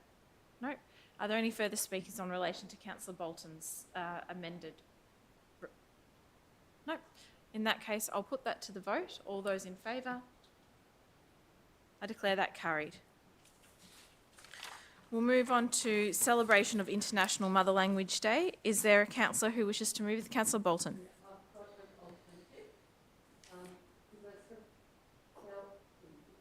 I've got an alternative. So this, for councillors who weren't on the last council, was an initiative from the Bangladeshi community. And there's a growing Bangladeshi community in Fawkner, and they run a Bangla language school. Lots of people, including some here, would have been through language schools on weekends. But they're we made a decision that council would investigate commemorating International Mother Language Day, not just the Bangladeshi language, but it's got special significance for them, but all languages, and including saving languages, including having a memorial artwork kind of, a memorial artwork which acknowledges International Mother Language Day. This day is celebrated, as a UN day, International Day, and it commemorated the struggle of people of Bangladesh who endured a lot. People were killed, protesters were killed to try and stop their language being banned in Bangladesh, just to simplify it. And I felt that in the proposals that came back from the report, it didn't really fully reflect the decision that we made last time. So I've just put forward an alternative motion to reflect all of that, which is really important because it's carrying on from the motion that was passed last year. Thank you. Is there a seconder? Councillor Iwasaki. Do you wish to speak to that, Councillor Iwasaki? No. Are there any further speakers in relation to Councillor Bolton's motion? In that case, I'll put it to the vote. All those in favour? I declare that carried. Is that unanimous? Yes. Oh, could that be recorded? It can. We can record that as unanimous. We'll move on to 7.8, traffic management in Brunswick Southwest. Is there a councillor who wishes? Councillor Svensson. Go ahead, Councillor Svensson. Sure. I'll speak to this one very briefly because it's in my ward. I'm really happy to see some options outlined for improving traffic safety in the south of Brunswick West. When I've been talking to the community, I spoke to a lot of people who've been really concerned about traffic safety in the area, particularly people speeding and rat running and the risk it poses to people walking, riding and rolling. Anyone who drives up Dawson Street and gets to that sort of bend where it turns into Melville knows just how dicey that bend can be. So I'm really glad to see that this report talks about putting in a pedestrian crossing, a wombat raised crossing to help people get across that area and be less likely to be hit by cars. So I think that's fantastic.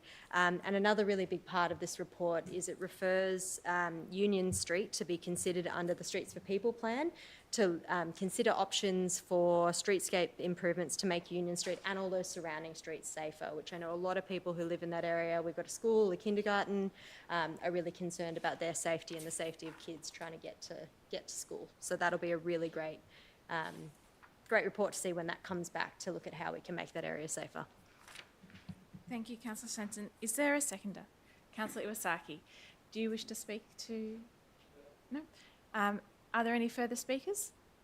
If not, I'll put that to the vote. All those in favour? I declare that carried.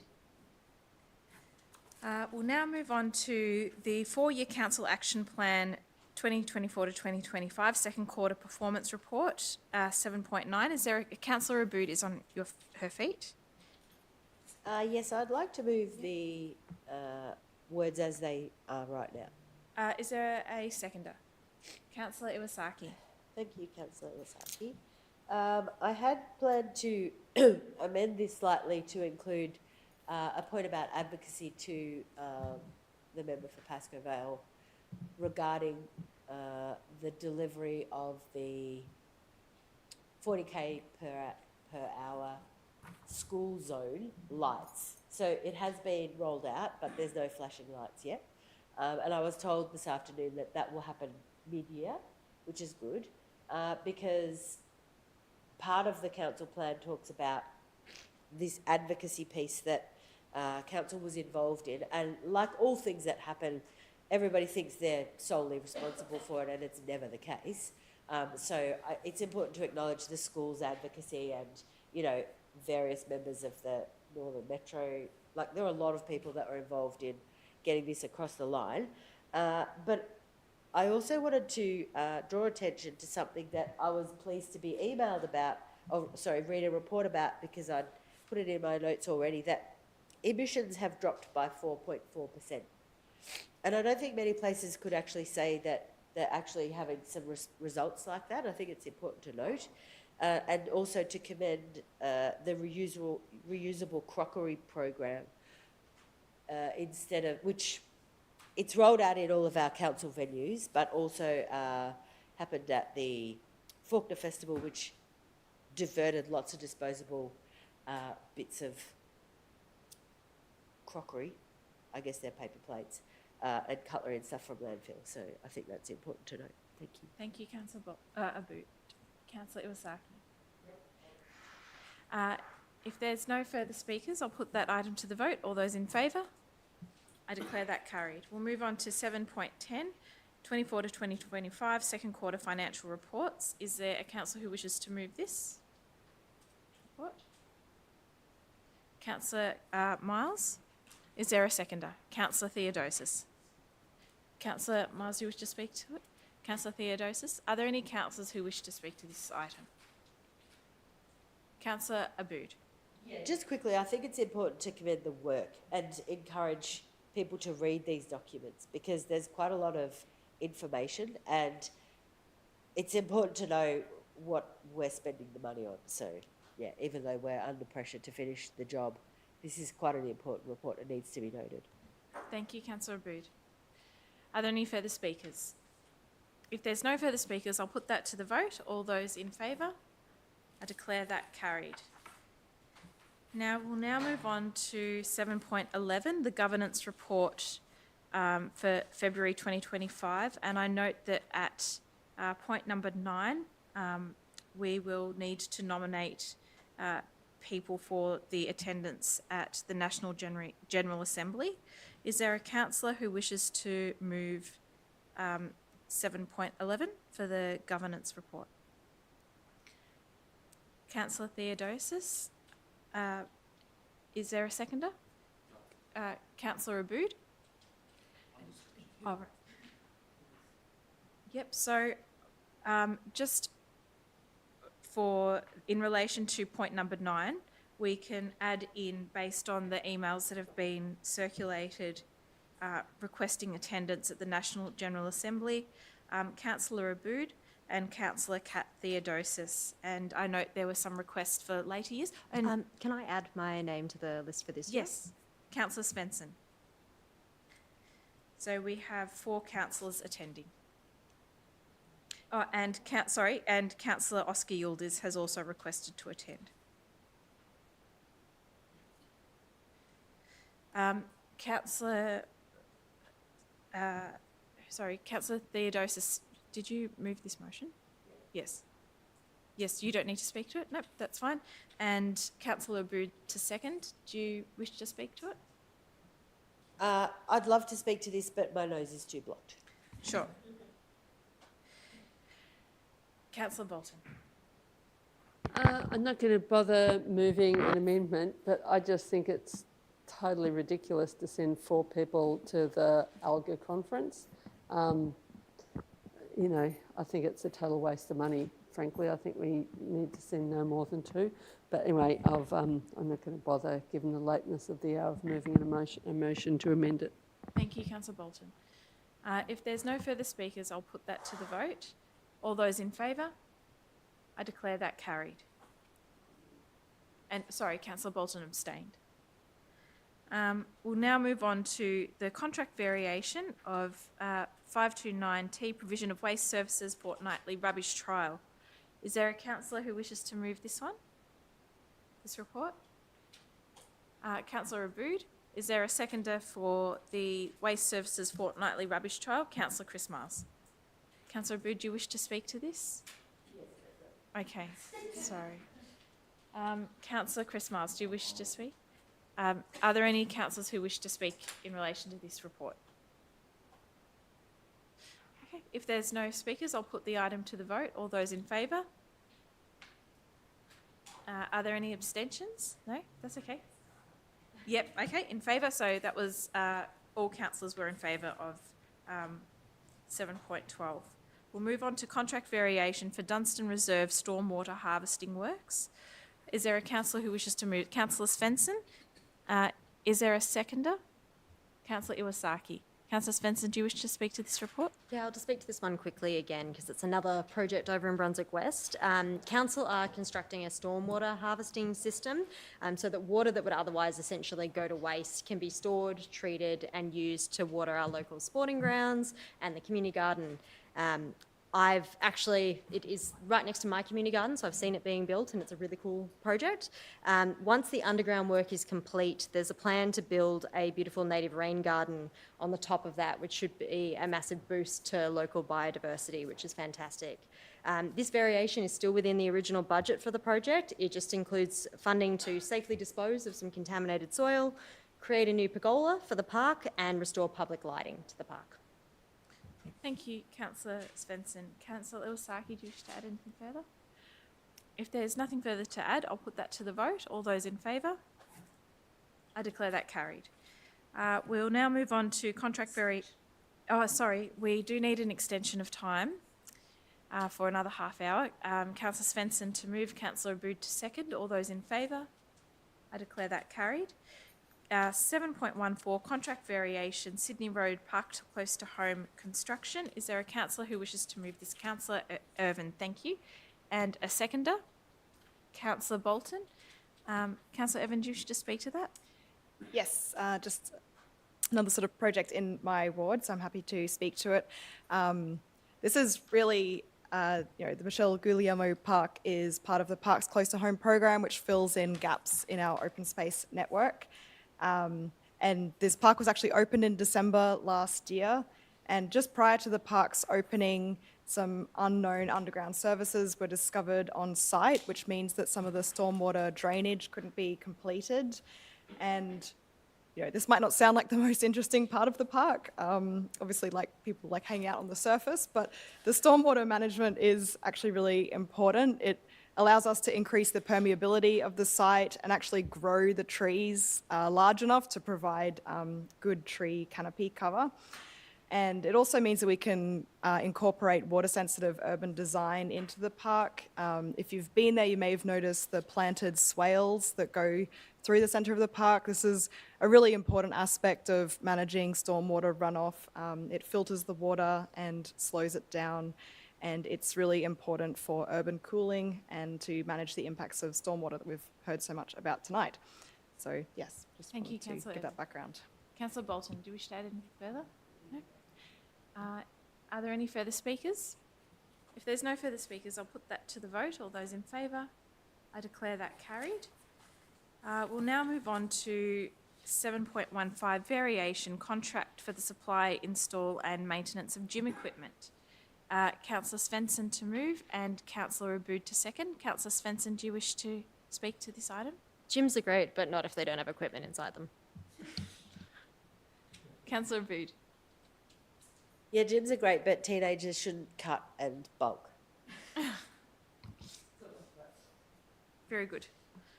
Are there any further councillors that wish to speak to this?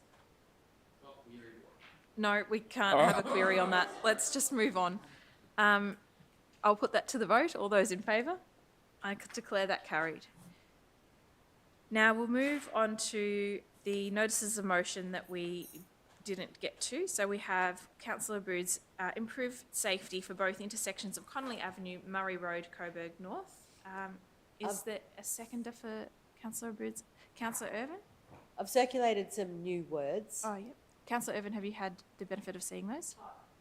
Yes. Yep. Just mostly, all of this motion is a response to what I've heard from the community in the ward that I'm elected to represent.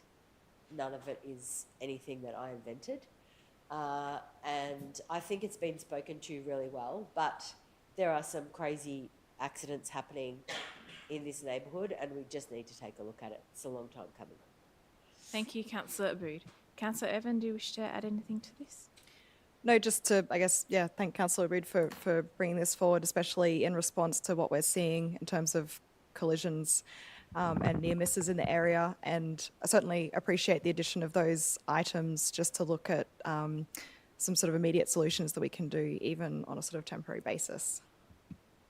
Thank you, Councillor Irvin. Councillor Bolton. Just really quickly, I think it's great that Councillor Abood has moved this, and I also think it's been great the work of safer walking and riding on Murray Road, and Kate Hall in particular, who've really managed to highlight the issues on Murray Road. And there are just so many accidents of cars, going into light poles and turning over and all sorts of things. But this particular intersection that this notice of motion is about, there's little kids going to the childcare centre nearby, and they're lower than the cars, they're shorter than the cars, and there are just so many potential accidents that happen with little kids in that particular intersection. I think if anything we can do to help, and then probably also wider, but not that much wider, is the connection between this and Outlook Drive, as Kate Hall said when she spoke earlier. Thank you, Councillor Bolton. Are there any further speakers? I'll be very quick. I've had quite a few near misses there, so we support this. Thank you, Councillor Chris Mars. I'll put that motion to the vote. All those in favour? I declare that carried. Was that unanimous? Sorry? Was that unanimous? Yes, that was unanimous. Great. Yep. Thanks. And we're now coming to your notice of motion, Councillor Boot, ADHD and Merri-bek. Surprise, surprise. Because I have ADHD, I'd like you all to please remove the point 2.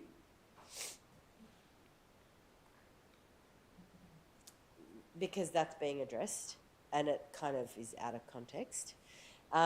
This motion came because... Yes. Do we have a seconder? Thank Councillor you. Svensson, thank you. This motion came about because obviously I have ADHD and I have a late diagnosis.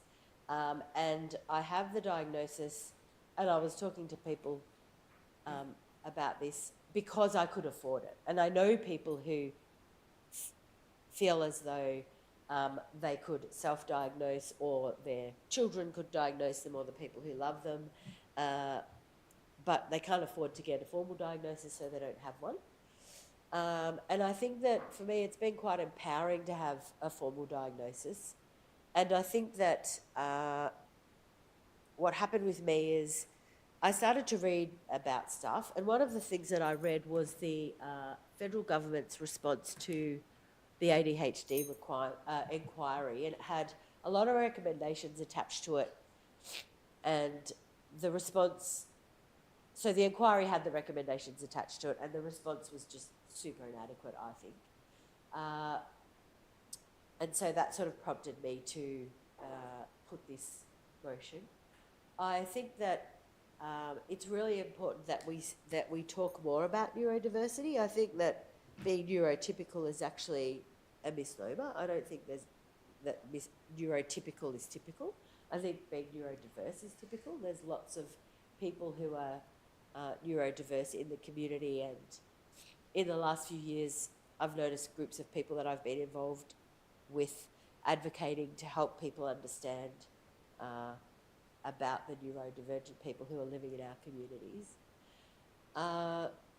I wonder if there's a possibility of adding local councils as well after ministers, because I think that it's not just a Merri-bek centric thing, and I think that if we share this letter that we're writing, which this is just a letter, it helps to empower people. You know, every time I'm in a public space and I talk about my ADHD and the diagnosis, other people, usually older women, come and say to me, I'm so glad that you're talking about that, because, you know, it's been my experience as well. Like, women have not necessarily been diagnosed as girls. It's been a kind of a naughty boy type diagnosis, ADHD, and so, yeah, it's a very personal thing for me. Thank you, Councillor Brood. Councillor Svensson, do you wish to add anything? I'll just briefly state that I think most Australians, and I'm guessing a lot of people here, are really proud of the fact that we have universal healthcare. But I think examples like Nat's really show that our healthcare actually isn't universal, that a lot of people really struggle to access the care that they need, and this is one of those examples. And I really support any actions that we can take, any advocacy that we can do to increase that desperately needed funding so that we can have a truly universal system. Thank you, Councillor Svensson.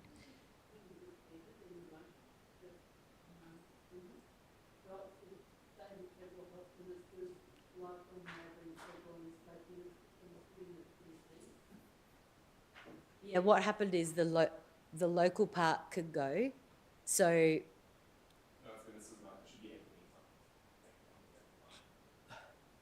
Oh, yeah, okay, yeah, thanks.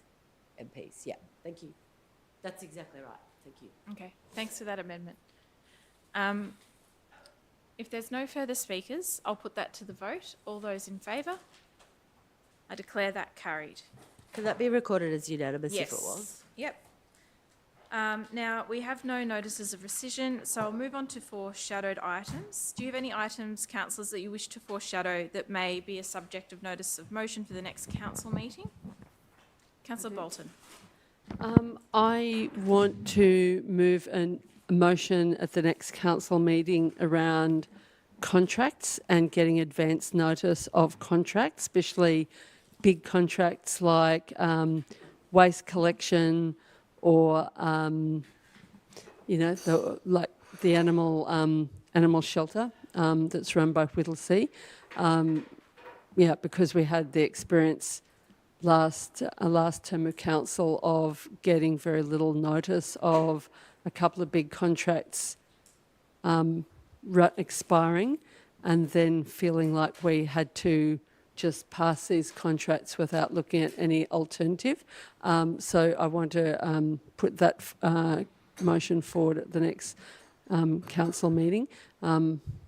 I was forced to withdraw it from the last two council meetings, so I really am going to push to get it accepted for the next council meeting. Are there any further councillors? Councillor Iwasaki. I'd like to foreshadow two motions, and I'll just speak on them really quickly. One is a motion to appeal to the state government for greening state property in Merri-bek. I don't think I need to speak extensively about this now, because we'll go over it next council meeting. And the second is the establishment of the Merri-bek pollinator corridor, which, yes, I will also speak more about that later. Thanks. Great. Thank you, Councillor Iwasaki. If there's no... Councillor Svensson. I would like to foreshadow a motion for next council meeting to restrict ALGA attendance to councillors being able to attend once per term, with an exception for mayors, of course, because I entirely hear and echo Sue's concerns about ratepayers' money being effectively spent. I think it's important that we have opportunities for professional development. That's why I'm requesting that I attend this year, because I want to do the best job representing my constituents as possible. But I also think we have a duty to responsibly use ratepayer funds. Thank you, Councillor Svensson. Are there any further foreshadowed motions? Are there any items of urgent business? No. In that case, councillors, we have come to the end of the meeting. I'd like to thank those still watching on the live stream at home, and thank you to the gallery attendees for your interest in council matters. I'll now declare the meeting closed at 10:41.